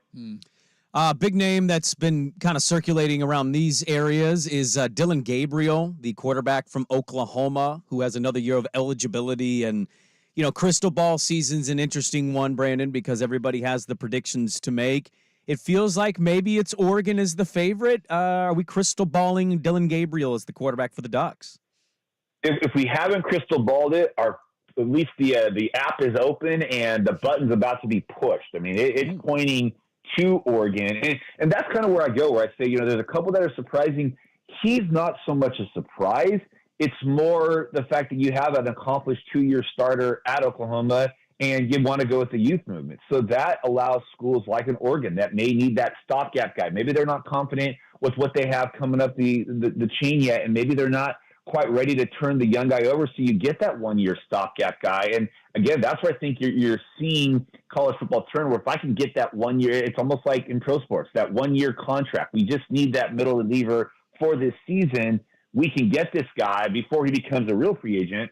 That's kind of how it's operating. But right now, I think Oregon's in a really good spot to finally get that elusive lefty from Hawaii that they missed with Tua Tagovailoa. That's right. And he's got a chance to go back to Hawaii, right? That's where Oregon's first game is next year. Can I quickly just throw something out at both you guys? I was watching a Dolphin-based thing, and I guess Tua wanted to go to USC, and his dad made him go to Bama. I always thought it was Oregon, but I heard USC. I didn't know. That's Huffman. I don't know. Yeah, that's very true. And the funny thing is, for years, everybody said, "Oh, he wanted to go to Oregon." There was obviously the connection with that he was a junior, I think, when Marcus won the Heisman Trophy, played at St. Louis, but USC was always the dream school. And at that time, I mean, I remember doing an interview with him at USC during their Rising Stars camp in 2015. Steve Sarkisian was still the head coach at USC, and Marcus Tuiasosopo was the quarterback's coach, or was the tight ends coach, but was recruiting Hawaii. And he almost went to USC, but USC was kind of slow playing him a little bit because they were trying to, lock in a couple older quarterbacks. At that same time, he went to Alabama, and the rest is history. Interesting. We're talking with Brandon Huffman, National Recruiting Director for 24/7 Sports. I don't know if I'm crazy, stupid, smart, dumb, all of the above. But Daily, you're all of those. I need to ask you a question, Huffman, because I'm working a theory as a Duck that not only do they have a chance to get Dillon Gabriel, but that maybe Dante Moore could be coming too. Where do I fall in the category of throwing that out there?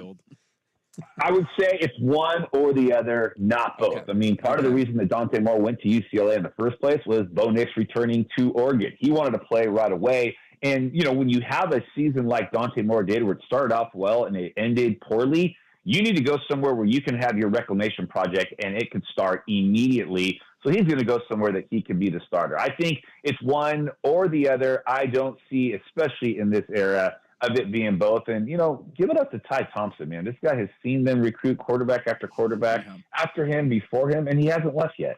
Free Jordans are pretty hard to turn down. You know what I mean? Like, I kind of don't blame him for that. That's a good deal, man. Huffman, I don't think anything really surprises you much. You hear a lot of intel on a daily basis. This portal thing now has been around for a couple of years. What have you learned about the portal in college football and the way it's all being handled? What have you learned as a recruiting analyst about it? Yeah, I mean, I've learned that the first Monday of the portal dwarfs the excitement of signing day in February or in December. I mean, I remember the years where, I got into the recruiting industry because I loved signing day in February. And then in 2017, it moved to December. Now guys commit so early in the process. Most schools want to have 90% of their class wrapped up by the end of June of, going into that senior year, that the portal, the portal palooza, as we called it. I was in Nashville on Monday shooting a show all day for 24/7 just on the portal. And I think what makes it so exciting is that in high school, the diehards are the ones that know who those recruits are. The diehards know who the 5-star quarterback is. Every college football fan knows who Kyle McCord is. They know who a Walter Nolan is, who a Dillon Gabriel is. So the Monday of the portal officially opening, it is now dwarfed signing day because you're expecting, guys to go into the portal, but then you have those names that surprise you. I think that's the part that blows me away, is that recruiting has always been the lifeblood of the sport. Now it's recruiting out of the portal that's becoming that lifeblood, that IV, that emergency surgery that fixes everything quickly. You mentioned the show you guys did on Monday. I do want to give a shout out. If you're into this stuff and college football and who's in the portal, that I watched like 3 hours of that thing, man. It was rotating panelists on there, and you guys were all on just breaking down every name that jumped in. So awesome work on that, and nobody does it better than 24/7 Sports. This might be impossible to answer, but we were talking about Oregon State earlier, and I know you've had some, stuff out there about Aiden Childs and where he could potentially be going. Their roster's been decimated. Does that happen if Jonathan Smith stays? Is this a conference thing, a coach leaving thing, a combination thing? What do you make of what's going on in Corvallis right now? No, it's 100% a coaching thing. You look at the 6 or 7 decommits that have all happened, all have decommitted because the coach recruiting them to Oregon State is going to Michigan State, and the relationship was built with the coach. I don't think any of those players go into the portal if it weren't for the coaching staff leaving. I think it's similar at Washington State. Washington State hasn't been killed as much by the portal as I think people speculated that they would, even though they didn't lose their coach, but they're having the conference affiliation. I think when you build a strong culture, the culture is going to trump everything. But when the guy who's in charge of the culture leaves, that kind of opens the floodgates a bit. So when you have an Achille Arnold go into the portal, potentially an Easton Mascarenas, they're not going because they don't like Oregon State. They're going because the coach that brought them there is now leaving. And so I think that's the problem. You look at UCLA, guys going into the portal, it's a culture thing. It's chips falling apart. It's a lame duck status. You look at schools that are losing guys, for the most part, it's Texas A&M with guys going there for NIL. It's not an Oregon State thing so much as it is Jonathan Smith leaving, but I think that's where the continuity helps, because there could have been a heck of a lot more guys going into the portal. There still may be, but guys believe in Trent Bray. You look at Boise State with Spencer Danielson being promoted from the interim job to the head coaching job. Yeah, losing Taylon Green, not a surprise because the way he was pulled around during the season, but the majority of those guys are staying because of the culture. And I think that's where, the culture is so important and continuity is so important. I just think Oregon State's the victim of terrible circumstances. Yeah. It's not to say, Brandon, that freshman studs in high school going to college won't get shots. I mean, you've got a couple programs in the playoff with guys they recruited and guys that have developed, but it does feel like we're kind of leaning into a world with the portal. We said this yesterday talking about Oregon and Gabriel, where it's like Oregon's always going to have the talent around whoever's playing quarterback. Can you compete at a higher level with a Dylan Gabriel versus handing the reins over to a freshman who's probably going to take some licks and lumps because largely freshmen don't have the most success possible? Do you feel like these top-end programs are just kind of more leaning into we'll go get the big free agent quarterback instead of so much getting the freshman and developing them up for a couple years thing? How the portal has kind of changed the way maybe elite programs view the quarterback position.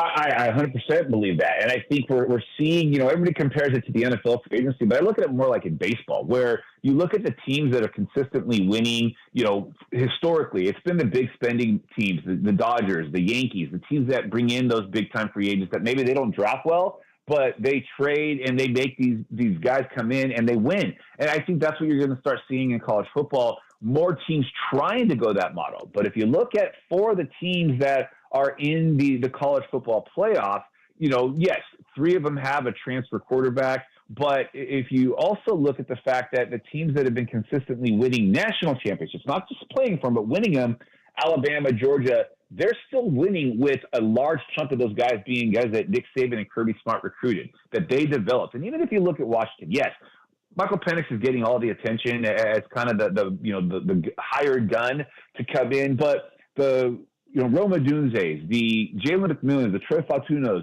those are all guys that were recruited by Washington and they developed. You look at Texas, Quinn Ewers, he was a Texas commit at one time, went to Ohio State and came back, but you look at the good chunk of those teams. Michigan, almost all guys that Jim Harbaugh recruited and developed. Alabama, almost all guys that Nick Saban recruited and developed. I think that's the danger. Yes, it can help you fix a problem very quickly. USC went that route a year ago with Caleb Williams and bringing in all those transfers.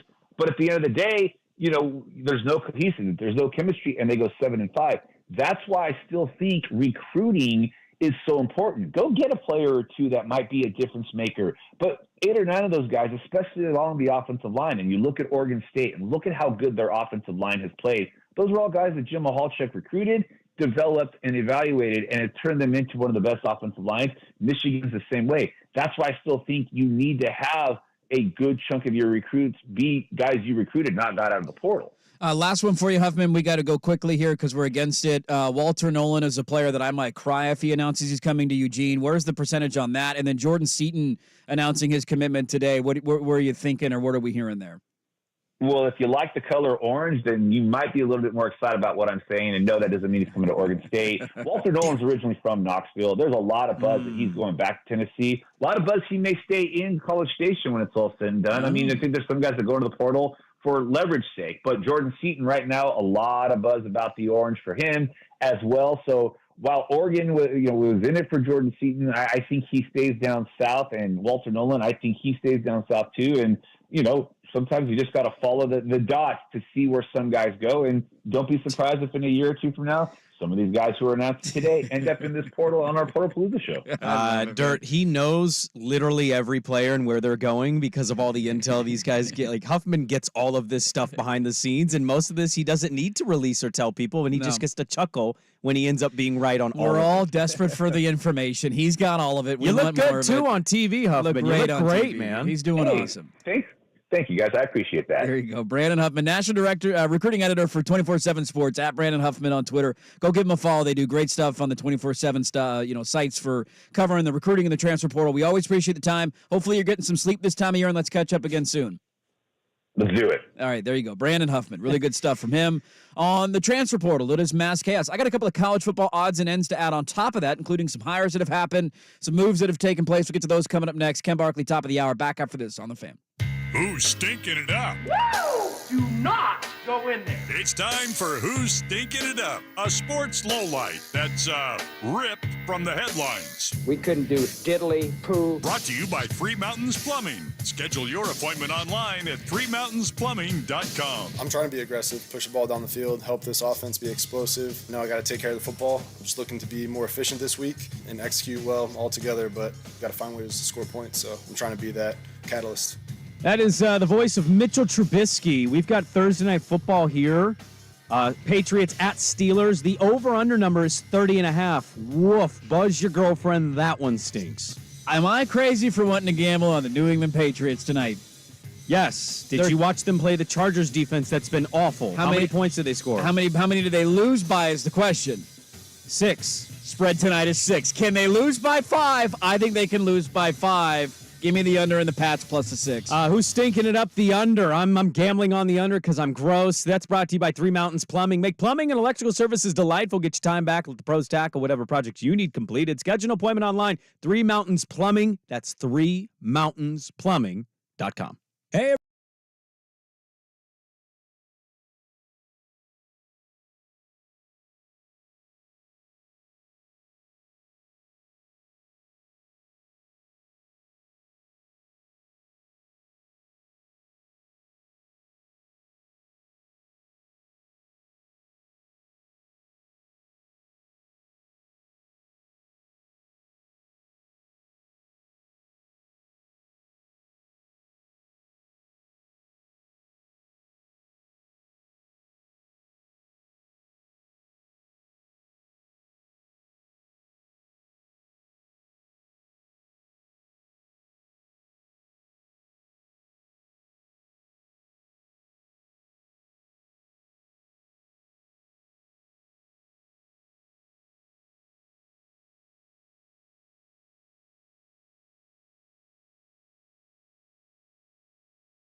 This is Dirt and Sprague on 1080 The Fan. Well, I'm going to keep dreaming. Dylan Gabriel, Dante Moore, let's make it happen. I got 5 on it. I'll donate to the collective. What do you need, Phil? I'll pitch in.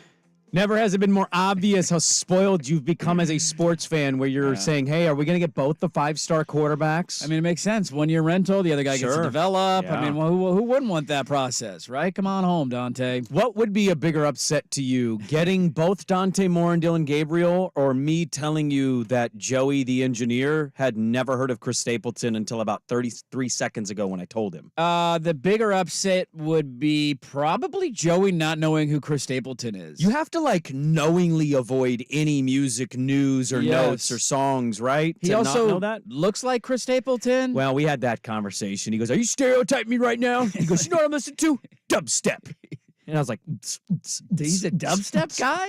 Funk and dubstep. Really? Yeah. I said Stapleton's more of a soulful, bluesy country he's great, artist. man. He's not just like... Although last album, he just came out with one a couple weeks ago. I know, I heard it. A couple of years ago. Colin Klein's going to Texas A&M. That move happened. We didn't talk about that. How dare he betray his alma mater? It's kind of messed up, right? They pulled a knife out of their backs yet? Did that make it worse that he said that some of these moves wouldn't happen if Jonathan Smith stayed?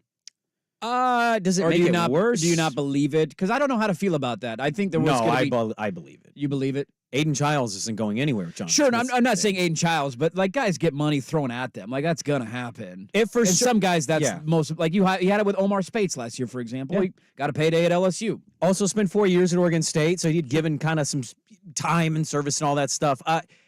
Maybe they lose a couple. Maybe, yeah, sure. It's Oregon State. It's poaching season, and now it's Power 4, not a Power 5 conference anymore.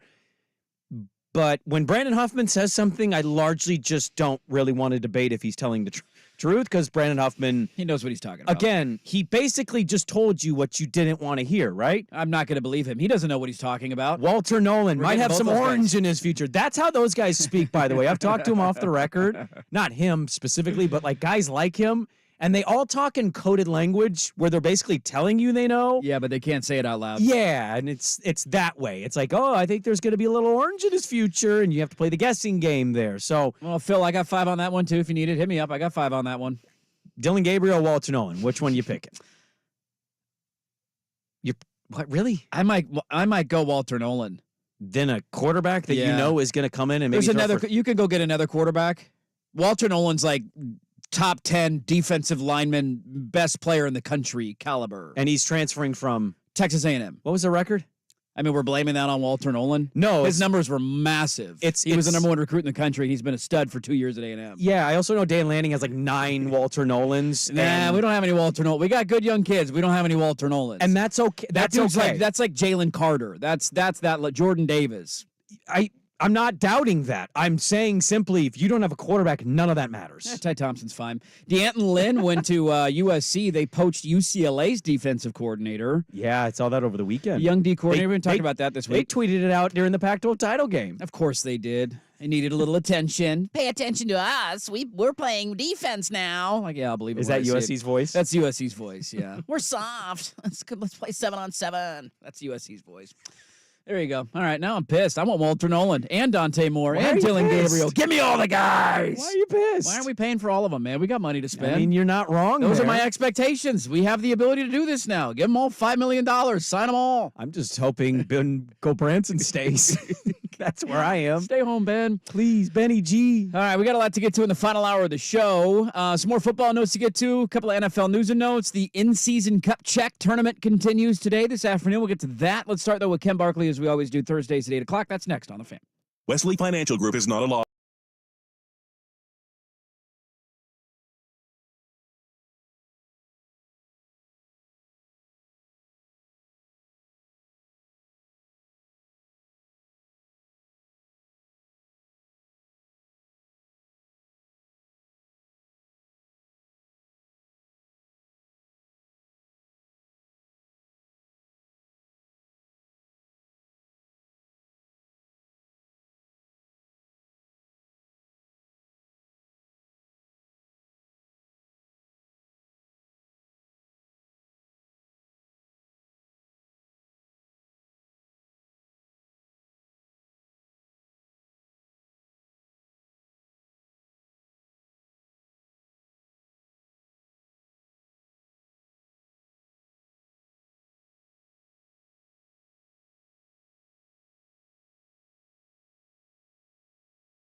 Odyssey station.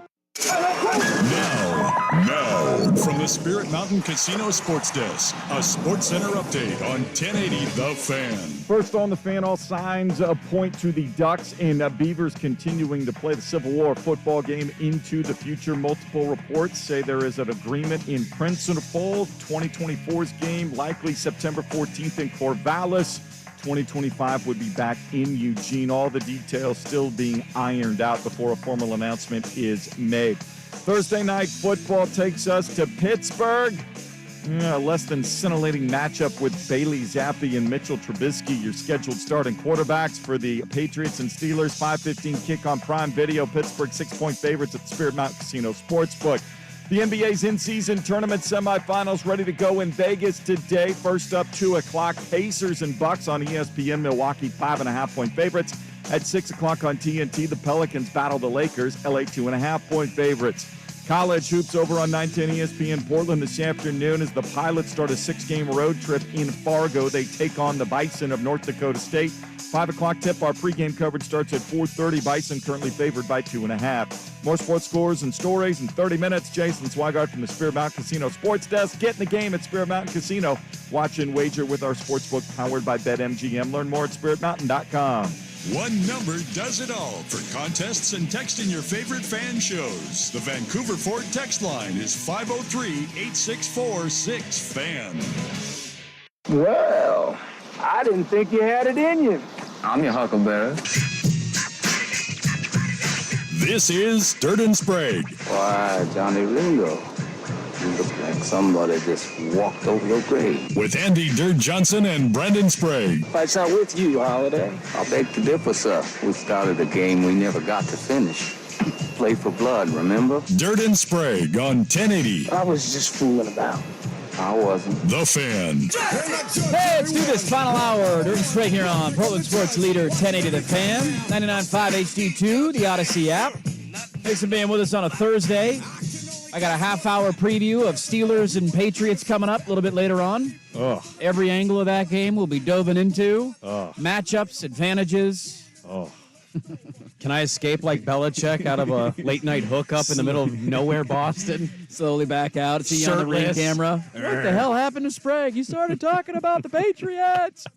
We got a lot to get to, but joining us now on the line is the host, You Better You Bet, Odyssey Sports Betting Insider, Ken Barkley. Insider calls are presented by BetMGM. Go check out all the latest lines today on the BetMGM app. Also, be sure to listen to the You Better You Bet podcast for more Ken Barkley's analysis. Just search You Bet wherever you find your podcasts.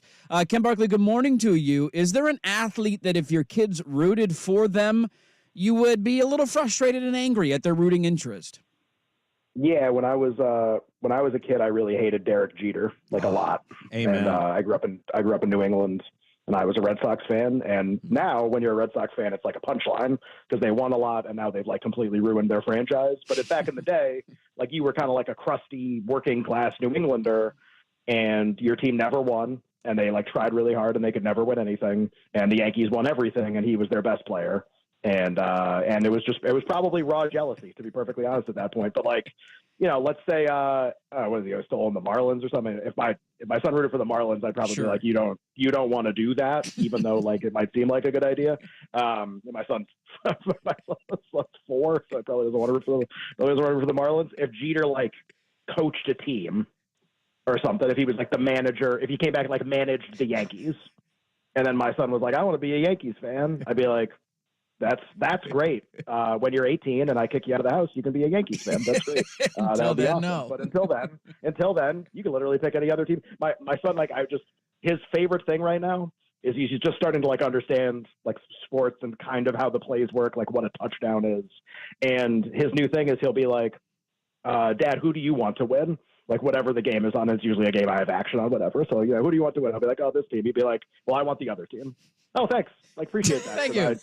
Actually, there's no Christmas if the other team wins. This is your college really fun, but who cares, right? Exactly. Yeah, who wants a new bike, right? Not me. That's definitely it. I hope he sees the Derek Jeter Jeep commercials and's like, hey, why don't we get a Jeep, Dad? He's driving home to his family. He got home. He was past the wolves. And who couldn't relate to that story, by the way? Yes. How many times, and let's all be honest, how many times have we found ourselves at the airstrip and the private jet doesn't work? Exactly. And, I got to get home and to the mansion and the kids. I mean, we've all been there. We've all been there. Derek, Very relatable. He's just like us. That's what we learned. Yeah. Portland, Oregon native, Atlanta Brave fan. I too also hate Derek Jeter, so I'm with you, Ken Barkley. Yeah. From New England to Portland, we can all connect on one thing. Most overrated baseball player of all time. I feel like we probably do a disservice to a certain extent with people out here that listen to this segment, that enjoy your gambling insights. You and Nick are doing a great job. I just saw you guys have been added to a Eugene-based radio station. Congratulations as you continue to grow. We do a poor job at this, I think, as a show. What is Ken Barkley's favorite bet of the NFL weekend? You don't want to talk about Derek Jeter anymore? You know what we never do? Actual bets. So that's a disservice because it's supposed to be a betting interview. That's really funny. Ken, I said that because last weekend I think we were literally like saying goodbye to you, and Dirk goes, "What's your favorite bet? Bye." What's the play? Yeah, and I want to let's get out in the front of this. We got our own games that we like. I love the Eagles plus 3.5 this weekend. What is Ken Barkley eyeing this week? What's the one standing out to you? Oh, that's a good. There's less standing out than normal, but there are things standing out. So don't worry, we have some stuff going on here. A few things that stand out. I like the Colts against Cincinnati. I did not have a strong opinion on that game early in the week, and then Jake Browning looked like Joe Burrow, which made things really confusing. But the more that we've had guests on during the week, the more that we've talked about it. Probably going to be on the Colts.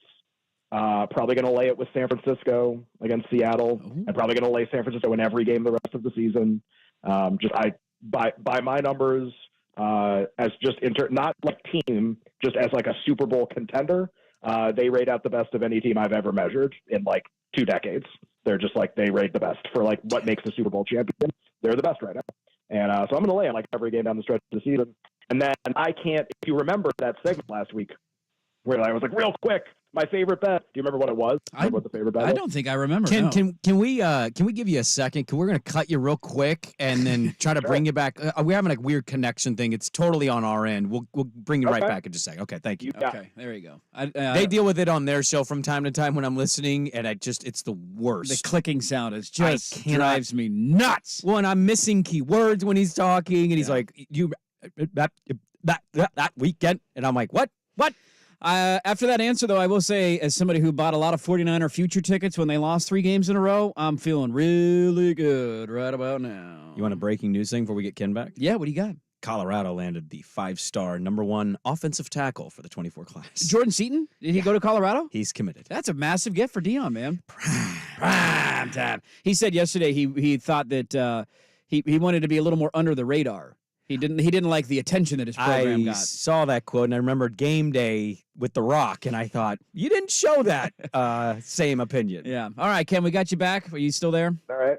Was it really all on your end, or is that just something you say when it's on my end, but you want to like take all the credit for it? It's Odyssey Portland, so yeah, yes, it's ours. We're gonna go ahead and go out on a limb and say that one's on us, Ken. But you had asked if we remembered your bet at the end of the show, and I don't remember your bet.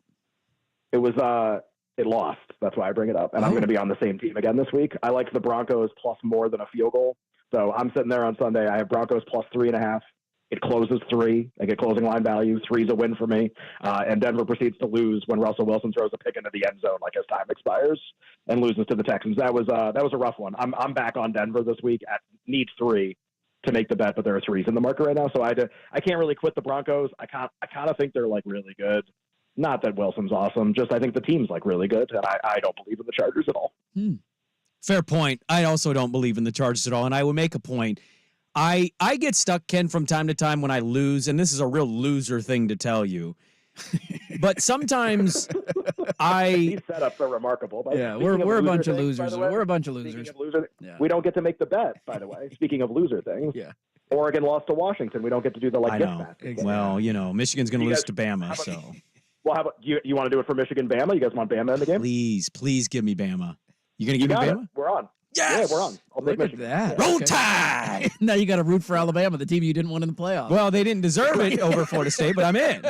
Right. Well, we done Florida State. Like, if Michigan won, I would have had to send you like 1/10 of a gift basket, and you would have had to send me a full one if Florida State pulled the upset. I now that you mentioned the Bronco thing, I do remember you saying it, and what I did was I took the over of that game, and if you watched that game, which it sounds like you did, They had like 4 possessions that ended in field goals and somehow went to the fourth quarter with 39 points and didn't score the rest of the game.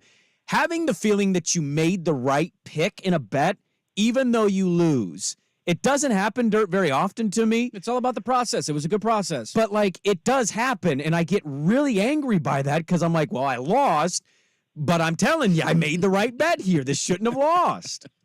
I like that confidence, you know. I think that's great. Shoot or shoot. Unfortunately, I can't go to the bookie and be like, "Did you see the game? There were so many field goals." And they're like, "You know what? You're right. You don't owe me this week. You know what? You make a good point. I did watch the red zone possessions, and those were really. So the Titans and who's the Titans? The Colts. The Colts, yeah. And we had the over in the game, which won, but that's not the point. The first meeting between the teams was like a month ago, 2 months ago, and we bet the over in that game too. And we have this running gag on our show that, like, if what you're describing, like you're in great, it looks like you're going to hit, and then this like cosmic series of events happens, and you know when you're bet, and like Nick always jokes like he turns into the Joker. That's like always what he says. Like basically like it drives him so mad that the result didn't go his way. Like the first meeting between the Titans and Colts, each team averaged 7 yards per play. And the game went under a total of like 41. It was like the most inexplicable thing you could possibly. And so they played last week. And we're like, like over is good. Like we made a good bet the first time. The way these teams fit together, the over's way good at the number. And that was the game last week where they were like, the punter got blown up for Tennessee a few times. Leg injury. Players. But yeah, not great. Like a punt that was so bad, the special teams coach got fired. Like that's how bad the punt was. Doesn't really happen very often. No. How bad could the punt have been? Well, let me show you the video. It was pretty terrible. Twice. He's out of a job. With you on you make a good bet. The run out, that's what I call it. Like whenever like the game's actually played, the simulation, like the run out was no good. Like you made a great bet, but like didn't end up working. Yeah. And I hope I get a good run out with Michigan against Alabama. I'm like cautiously optimistic that they're going to win the game. Okay, we got our gift basket bet back on. Let me ask you about a team, Ken. I don't know how to feel about teams that they show me like different versions of themselves throughout the year, and I don't know who to believe. Like, who are you? Who are the Green Bay Packers? They've won 3 in a row. Jordan Love's playing good. Back-to-back, what I would consider really quality wins, like going to Detroit on Thanksgiving and then beating the Chiefs on Monday night. And now they're going to the Giants. They're I think, favored by 6. It's somewhere just south of a touchdown. It's 6.5 on DraftKings out here. Are the Packers good? Is that a bet I should look? I don't know. Are they the team? Who are the Green Bay Packers? I'm confused by them. They're definitely one of the more confusing teams, right? Because let's be honest, most of the season, if it's like, oh, well, who are teams? Be like, I think they're usually like they're a certain level, and we trick ourselves into thinking that there's something different. But the reason the Packers could be different is because they're a really young team. In the NBA, this happens sometimes. Other sports, like it just depends on the sport and the team. But you have a team where like it's a bunch of young players, and then by the end of the year, college basketball is actually a great example. A team with like freshmen, you watch them like in November, they look like the worst team. I mean, they're just turning the ball over all the time. They all need to put on like 15 pounds of muscle. And then you see them in the conference tournament. It's like, whoa, like what happened to this team? That's kind of the Packers. Like really young quarterback, extremely young skill position players, a couple of young players on defense that have gotten way better. Like it's just, yeah, it's all kind of making sense now. Like everybody kind of, it feels like it's slowed down for everybody. I do think they're different than they were at the start of the year. It also proves what a long season the NFL is, that the Packers have gone from like pretty good to awful to really good in 13 weeks or something. And who knows what the next few weeks are going to be. I hate this number though, against the Giants. This is like, I always think when we change our expectations for a team, whatever the week is that we change our expectations for a team and we upgrade them, that is always the week I want to play against that team, right? So like Niners blow out the Cowboys. All of a sudden they're the best team in the league. They get bet out to like 10 on the road against Cleveland with a backup quarterback, lose the game entirely. Like we upgraded the Niners. Like you could see it in the market. They were rated way better than they had been rated the entire year. No bueno. Didn't work out so good. We see that with teams all the time. I think that's happening to the Packers in this game. Dog win outright against Detroit. Dog win outright against the Chiefs. Now, like, expected to blow out a team. That's way different than just, like, have to be competitive, even if the opponent's different. In an NFL game, so much different when the expectation is have to absolutely obliterate a team at their place, by the way, in order to cover a number. I don't believe in that at all. Are we calling this a Danny DeVito trap then? Oh, well, it's like, yeah, like sponsored by Jersey Mike's. Yeah, sub above, at the Giants. Yeah. It's a bet above. Is that what this is? Yes. Yeah. All right. I think I just gave you guys content for the end of the week. I think that's going to be great. Yeah. I don't know if the Giants are going to win, but I do like that number a lot. Okay. Ken, I hate to do it to you. I know Nick does it to guests on your guys' show. Like 30 seconds, kind of a two-parter. Do you have a side you're leaning on, Eagles, Cowboys? It stayed at 3.5 all week. Maybe that means a Cowboys lean. I like the Eagles getting over a field goal. And Bills are going to be desperate in KC. Where are you at on KC futures? Are you out on the Chiefs futures? You think there's no value there?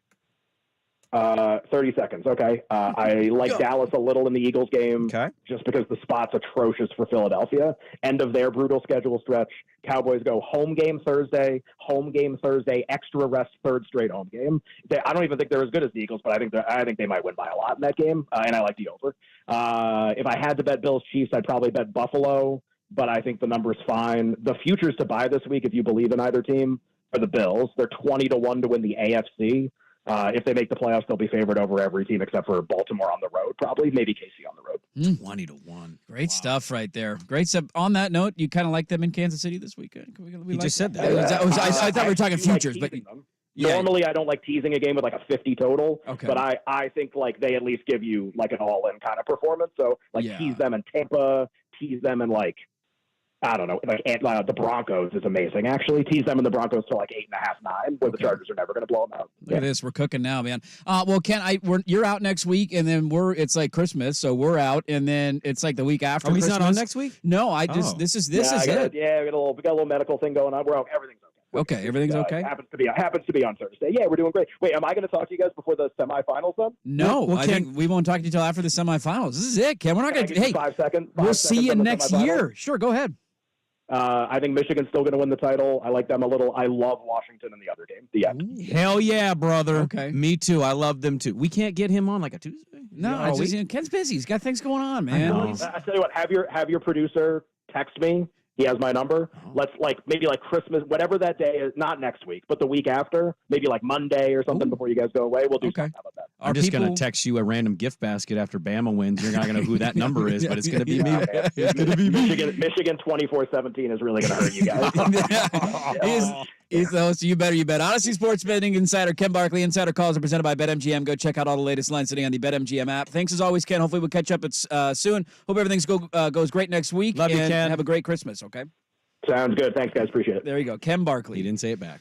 He didn't. He doesn't love us back. It's okay. It's a one-way relationship. We love him. When did you find out we weren't getting him next week? I didn't know Swag that. said that. He said we're not having him next week in my ear. He talked to me in my ear during the interview. Boy, he's we had the bet going, but he's very confident about a team facing Alabama. I don't know if I would ever be confident about a team facing Alabama. I want nothing to do with Alabama. Man. Stay away from Alabama. Well, I'm not. I'm staying with Alabama. How about that shocking recruiting news, though, in the last segment? Deion Sanders, man, that's a big one. Is it shocking? I think it's massively shocking. I was watching some shows yesterday because Oregon was one of his finalists, and I was curious. He's announcing tomorrow. Where's he going to go? Everybody. We just literally asked Brandon Huffman a half hour ago, where's he going? He says he's going to be wearing orange. Everybody thought that kid was going to Tennessee. Everybody said he's going to Knoxville. So what happened?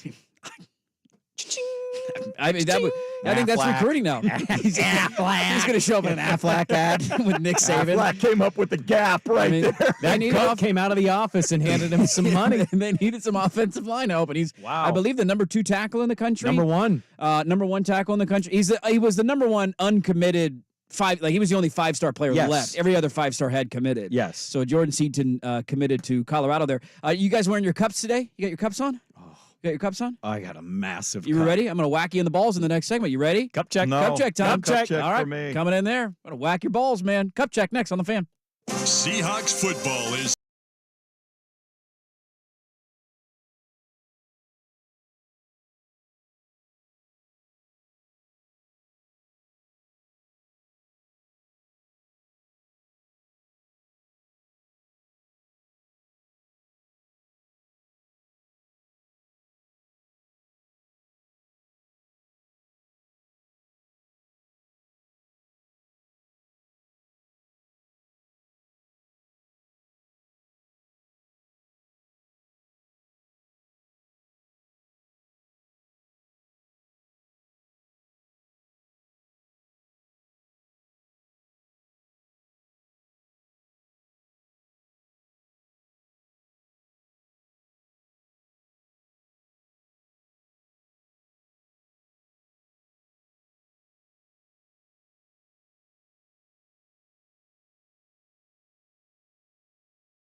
This is Dirt and Sprague on 1080 The Fan.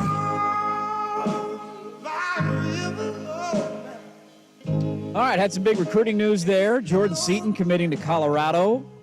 I want to get to one other football note coming up, an underappreciated person that we need to talk about. We haven't done so yet this week. Also, an honor has been bestowed upon a person, and is it the right choice? I'm going to get to that coming up at the bottom of the hour. But today, it is time for your daily cup check. The NBA continues their in-season tournament today at 2 o'clock. You get Pacers versus Bucks. Massive. Little matinee, Indiana versus Milwaukee. And then your nightcap is at 6 o'clock, which thank you, Jesus. I like the earlier tip time. 7:30 is too late for me. So you got a 2 o'clock game and a 6 o'clock game. Both of them are in Las Vegas. And this is the Final Four of the Cup Check. The winners of these games will face on Saturday night in the championship for the in-season tournament and a little pile of cash. How excited are we? And do we think, somebody had asked earlier on the YouTube page, will the 2 o'clock game take steam out of the in-season tournament momentum?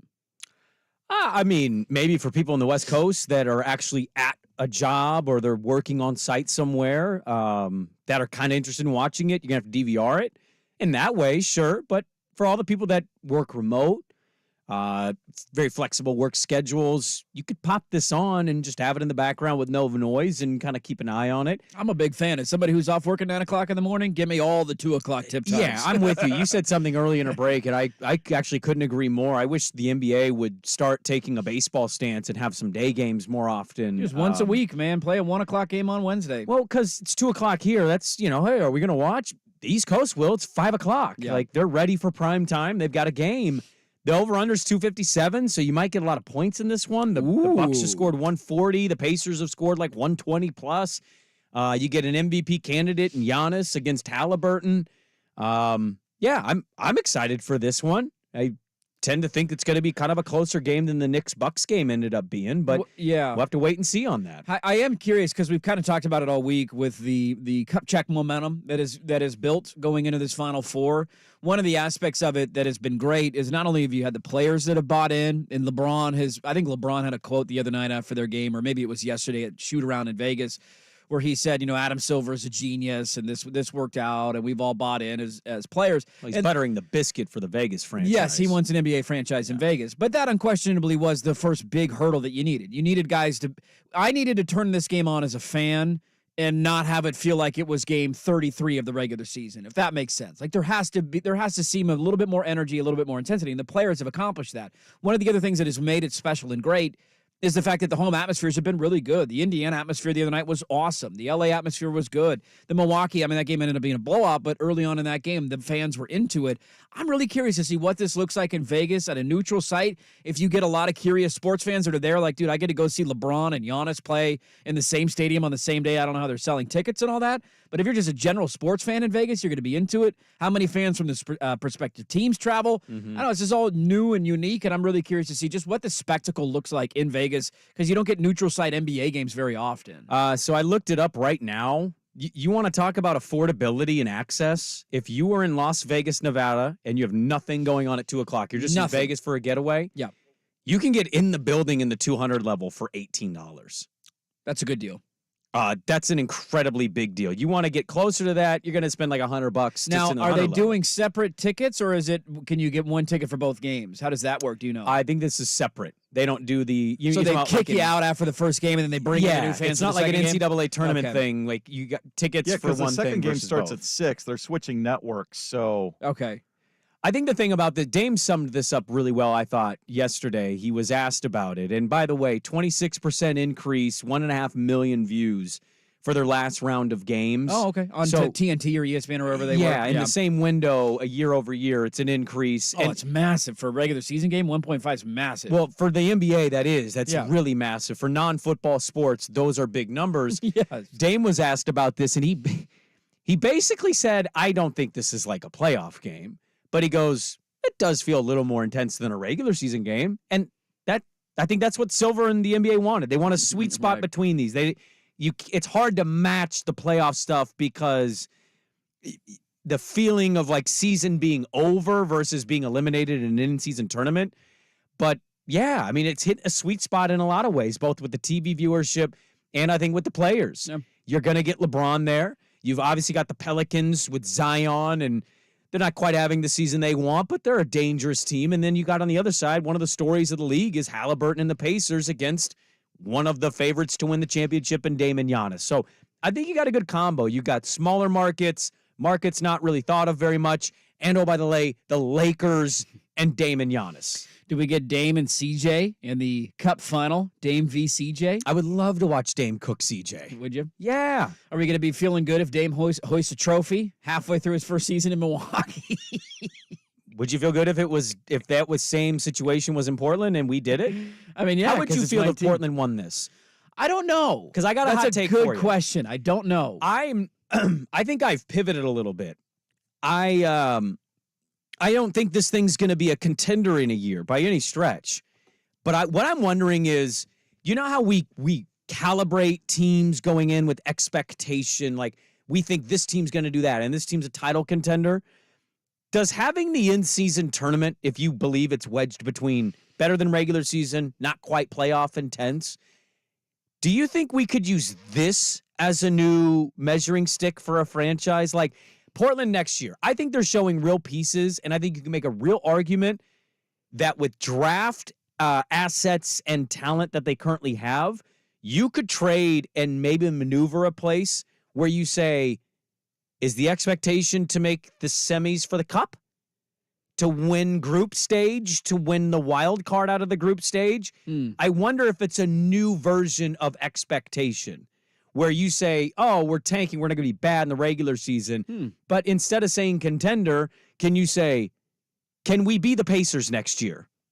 Is that maybe a new way of viewing it too with the old cup check? It could be. Because I think Portland, with their talent, if they keep developing and playing the way they are, a couple moves and you might find yourself being in the wild card out of the group stage of this thing. I think I would feel differently if my organization had won an actual championship somewhat recently. And then, I don't know, it would feel hollow winning this. Like if Dame had stayed, let's say Dame stayed in Portland, they made a move with the 3 pick, and you're a contending team this year, and you win this, I don't know how much I would enjoy. What if but you're not Dame and the Bucks. You're the Pacers in this situation. Sure, I know. You crap. asked about Portland, though. If Portland had won this thing, how would I feel? Yeah, if Portland won this next year. I don't know. Really? I don't know. Because it's not a championship. Nobody's going to credit this as a championship. I'm not saying it's not entertaining and it hasn't been a good success for the NBA. That's all true. But in terms of like my fandom, I don't know. I'm not quite there yet. So you just like it's not even like just cool. Like I mean, what is it? It's the cup. What do I get? What does that mean as a fan? I don't brag about cups. Means you won the IST. It's like I don't get anything for it. That's the hard part I'm having with this. It's an entertaining brand of basketball. That I will agree with. But winning it means nothing. All right, I equate it to this. It would be like the Ducks going down and winning the Maui Invitational. That's a great way of putting it, Swigart. Look at you, Mr. College Basketball. How does that make you feel? Portland's going to win the Maui Invitational next year in Vegas. Good. It's always a good field at the Maui Invitational. I'm not saying it's not a good field. Like, hey, we won. Cool. It's not the Final Four. Okay. It's not cutting down the nets. It feels good. I'm not saying it doesn't feel good. Oh, you're heartless. Yeah, you really are. You really are. Really? Is Dirt heartless? Yes or no at Dirt and Sprague? The winning the in-season tournament and bragging about that in Portland is the most Portland thing of all time. I just would like to point that out. That is the most. That would be the Throw most a parade on Broadway. What do I care? That would be the most Portland thing of all time. The only time parades should be accepted in society is when championship teams are coming down your road. Otherwise, scrap them. All right. Would you celebrate a? Would you brag about a Cup championship? Hey, let's chase that bus. 503-864-6326. The Vancouver Ford text line. Throw Tootsie Rolls behind your ass. Yeah. I'll go be a pooper scooper in the parade, man. When they win the in-season cup. Really? I'll go pick up the poop. I'll be that guy. All things to volunteer to do. That's not what I want to do. All right, I want to get to spot to be in a parade. I believe you just poo-pooed winning the IST. Well, I mean, what does it? It means you won the cup. What do you mean? I mean, I know that it means you won the cup. That doesn't mean anything. You're the champion of the cup. It does. We're drinking out of the cup now. We have not won an NBA championship since Jason Swigart was 15 years old. It's been a long time, man. 5. Wow. It's been a long. 5. We have not sniffed an NBA championship since I was like 11. I'm having a kid in 2 months. Yeah, but it's been a long time. And you want me to get excited about winning an in-season tournament? Didn't you kind of just laid out why you should be excited. You can't win the big one. This is the next big one. Something to celebrate. Thank you. No. Look at that. And he was out on this on Monday. You poo-pooed this with you, and now he's calling you heartless. I am heartless. Win something that matters, damn it. Do something that matters. I think that's what we're debating. It matters. It's a tournament. The IST. It does not matter. But it's okay. It's entertaining basketball. And I'm going to watch today. So you've won me over there. I'll watch today. Are the courts, I have to work. Otherwise, I'd be Are the watching. courts stupid in Vegas? Do we know that last thought? I haven't seen They're the blue Vegas and court. red. They're the NBA colors, a big NBA logo. And Like the Milwaukee game was watchable. Their court's fine. It's just the center stripe. This might be a little much. I think it's dark blue on the outside with a red stripe down the middle. You know what? My last thought, I know we're way over. Yeah, we got to go. You want to add to this and keep making it better? You need to name the trophy something, and I don't think you go traditional Kareem Abdul-Jabbar Cup. No. I think you got to think of the player in your past. Who's the player that doesn't win the title, but gives a damn about this and like overperforms his team into it? Like maybe this is the Tracy McGrady Invitational. Not the Mitch Kupchak Memorial Trophy. I mean, if you're doing that, it's the Damian Lillard Trophy. Guy who's done a ton in his career, but he didn't have help. He couldn't win a championship. And he won the bubble MVP. He could win an IST here. What a resume! That's a good resume. The Chuck Cup. I like that. He's making stuff. The up Stephon Marbury Invitational. Like, let's use the players that weren't quite winning, and we'll put it into the IST. Stockton and Malone Trophy. Yeah. All right, good, but not quite good enough. Would you idiots shut up? We got to go to break here, Swigard. It's 35. What are we doing here? Come on. Tell me. Hey, is this honor the right honor? And let's show appreciation to somebody. That's next. First Year Swag with Sports Center. Now, from the Spirit Mountain Casino Sports Desk, a Sports Center update on 1080 The Fan. Brought to you by Stanford's. The classic American Steakhouse has exactly what you've been craving. Visit them in Clackamas, Tanaspoint, or online at stanfords.com. First on The Fan. Multiple reports indicate the Ducks and Beavers have an agreement in principle to continue playing football against one another for the immediate future. The 2024 game being slated in Corvallis on September 14th. A 2025 game would be back in Eugene. Details still being ironed out before a formal announcement is made. Thursday night football from the Steel City. Searching for offense with Bailey Zappi and Mitchell Trubisky, your scheduled starting quarterbacks between the Patriots and Steelers. 5:15 kick on Prime Video. Pittsburgh 6-point favorites at the Spirit Mountain Casino Sportsbook. NBA in-season tournament semifinals will go from Vegas this afternoon, 2 o'clock. But from the eastern half of the bracket, the Pacers and Bucks on ESPN. Milwaukee 5.5-point favorites. At 6 o'clock on TNT, the western half of the bracket pits the Pelicans and the Lakers. LA 2.5-point favorites.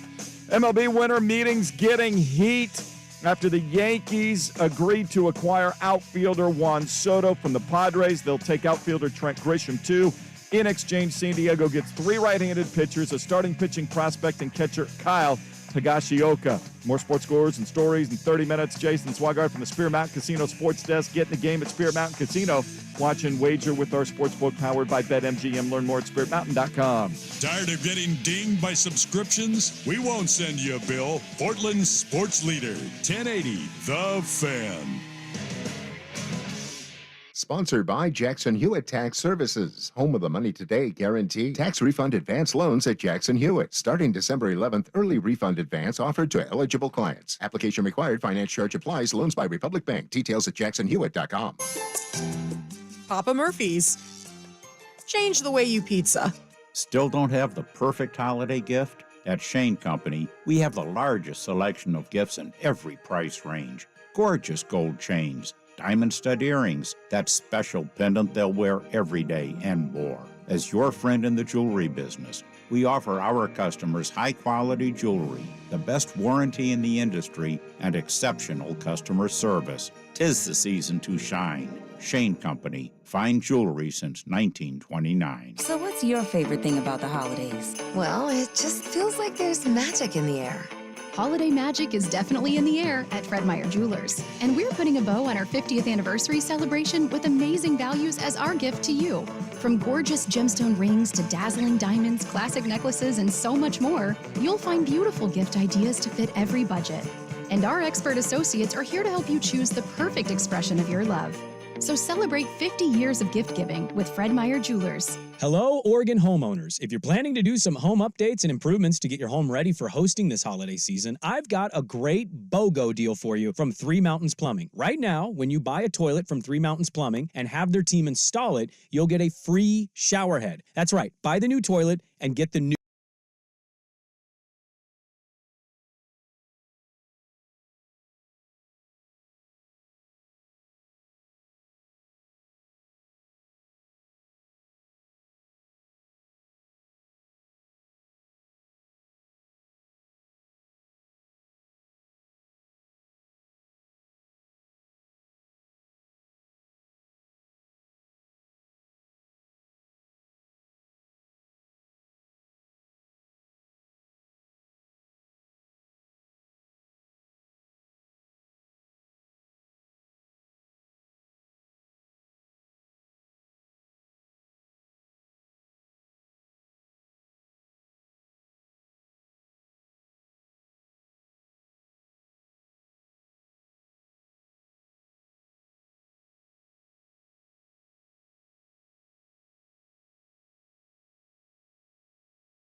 This is Dirt and Sprague on 1080 The Fan. Hey, right now, if you text Sebastian to 503-864-6326, you'll have a chance to go see Sebastian Maniscalco. The Moda Center, October 26, 2024. Your chance to win tickets if you text in Sebastian, S-E-B-A-S-T-I-A-N. Again, that show, October 26, 2024. More details, 1080thefan.com. I'm going to punt on my segment here to the next segment because we're already against it. I wanted to read a couple of quick thoughts at the Vancouver Ford text line. I thought this was a good one because Swag had used the analogy of the Maui Invitational of winning it. How do you feel if you win the Maui Invitational? And this is where I think the NBA still needs to figure this out. Somebody, one of our P1 said, the difference in Swag's analogy is that winning the Maui Invitational builds your resume for the postseason to play in the actual tournament, while winning the in-season tournament has no bearing on the actual playoffs. So I do think that's a valid argument of, like, if you win the Maui Invitational, it's a nice moment for you early in the season. That's something that helps your resume when it comes to, are you a 1 seed or are you a 2 seed, right? You look back, hey, you beat Kentucky in the Maui Invitational final, therefore you're going to be this seed in the NCAA tournament. I still think that's where the NBA is missing this, of just, instead of just a cash prize to the players, is there something else that you can tie in? I would push back on all of this, and my only counter is not a single fan, if they care about college hoops, if their team wins the Maui Invitational, is high-fiving each other because their resume was padded. They're high-fiving because they won a tournament. The second part to that, I would also add, is Washington did what the last month of the college football season? Won every game? Yeah, but kind of uncomfortably, right? Yeah. Seemed to help them a lot in that Oregon game. They were pretty battle-tested. They gave up their lead after a massive lead. You're going battle-tested out. Well, I mean, we can poo-poo that, but the Pacers are in a tight game in an Eastern Conference race against the Atlanta Hawks. Guess who's ready and has played in a big moment atmosphere? I think for teams like the Pelicans, for the Kings, for not so much for the Lakers, and I don't know about the Bucks, but I think for a lot of teams, I think this is big for the Bucks. It's execution. It was big for OKC, getting in. They were in the quarterfinals. So what are we doing right So yeah. Well, you're poo-pooing literally everything. And I'm not. I said I'm excited say- to watch. I'm excited. I'm going to watch basketball at 2 There you o'clock on go. a Thursday. What do you want from me? Don't try and tell me that this matters. It though. matters. It doesn't matter. It matters. It's a higher brand of basketball than the regular season. Okay, then that makes it matter. So enjoy it. Yeah. I'm not saying I'm not enjoying it. It seems like you don't. But there's no parade. You're not buying an in-season tournament T-shirt. If you win, let's use your I Pacer. would. I've actually looked on Nike to buy in-season tournament Let's hats. use your Pacer analogy. IST. Okay, Pacer IST. analogy. Pacers win today. The cup check. They win on Saturday. The Pacers are your inaugural cup champion. The Chuck Cup. IST is it? Yeah. IST. They lose in the first round of the Eastern Conference playoffs. Yeah. Are you saying, well, hey, no big deal. At least we won the in-season tournament? Absolutely. No, you're not under any circumstance. Well, I'm not a Pacers fan. Yeah, I would. If the Blazers won the in-season tournament and then got bounced as a 3 seed in the first round of the playoffs, you would not be saying, well, hey, good year. At least we got the IST under our belt. Well, where are Who they on cares the about rebuild? winning an actual postseason series? Where are they out of the rebuild? If they're the Pacers next year and they somehow get to the semis and win the whole enchilada, I'm not going to punish them for not winning the title. It's hard to win both the IST and the championship. Nobody's ever done it. That's what they Exactly. say. It's never been done before. You guys are idiots. What is your problem? Why do you hate fun things? I don't hate fun things. I I'm going to think watch you do. it. Any fan that's excited about winning the NBA midseason tournament has low self-esteem. They are drinking so much Kool-Aid that the Kool-Aid man himself would be embarrassed. I would argue I've admitted my low self-esteem, and I drink way too much caffeine every day. So I kind of check both these boxes. You laugh, and these people laugh at me for being all into the IST swag. You know what the scuttlebutt in your sport is, right? What's the scuttlebutt? The old frozen ice. They're kind of wondering, why don't we create an IST? Is that what they're going to Well, do? they're trying to do this World Cup. International is where you go hockey. Yeah, they don't want to do the That's the same Olympics for thing. some reason, so they're trying to put this hockey World Cup thing back Exactly. together. They're trying to bring it back. They see the IST. They get the fever Well, too. they got a problem because nobody wants the Russians to play right now. Well, that's not a topic I want to touch on. No, but the that's point a real is, thing. That is hockey's a looking very at this, real thing. Hockey's looking at the IST and they're like, I wish we had some IST in our lives. How do we catch that fever? Oh, right give there? us the right dosage of IST. What does it all mean, Basil? I don't know, but I'll watch today, 2 o'clock, afternoon basketball. My only question. Yeah. Do you hang a banner? No. Really? For what? Cup champion. Why can't it just be the cup championship? It doesn't have to mean it's as much as a title. If this exists for 10 years, then you could do like a postpartum banner. Are you wondering if this could exist? Like if It's a this- hit in year one. Of course it's If going to be this in 10 continues years. to be a thing, then you could do like a banner that says in-season champion and then just have the years in which you've won it, but you don't hang, no. It should be the Charles Barkley Chuck Cup. You're so right on that. It's How such many- a good name for it, too. How many NBA banners do the Lakers have in their building? How many championships? 17. 17 championships. This is the meme of the soldiers who were all dressed in actual gear and then the guy in the clown suit at the end. If they put an in-season banner next to 17 NBA championship banners, one of these is not like the other. Why not do one big IST banner and then in little font, the years you win it, you just put the year and it's still only one banner instead of multiple banners. Hey, did we the way find- we used to do with division titles in Portland? Yes, because we Remember never that? won anything that mattered. We Ex- had to hang banners that we. But that mattered. That's all we got because we couldn't win anything that mattered. Did we find the best butt next on the fan? The College Football Playoff Committee makes the call.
What do tigers dream of when they take a little tiger snooze? This is Dirt and Sprague on 1080 The Fan. Welcome back in. Joe Fisher's in here, ranting and raving with Sprague. IST's got people fired up. Somebody says I'm obnoxious and I need to shut up. Yeah, you do. You're getting annoying. Yeah, It's you giving are. us good basketball in November. Just don't watch if you don't like it. Don't watch. Where's the P1s threatening to not listen to the show anymore because you're doing me dirty, huh?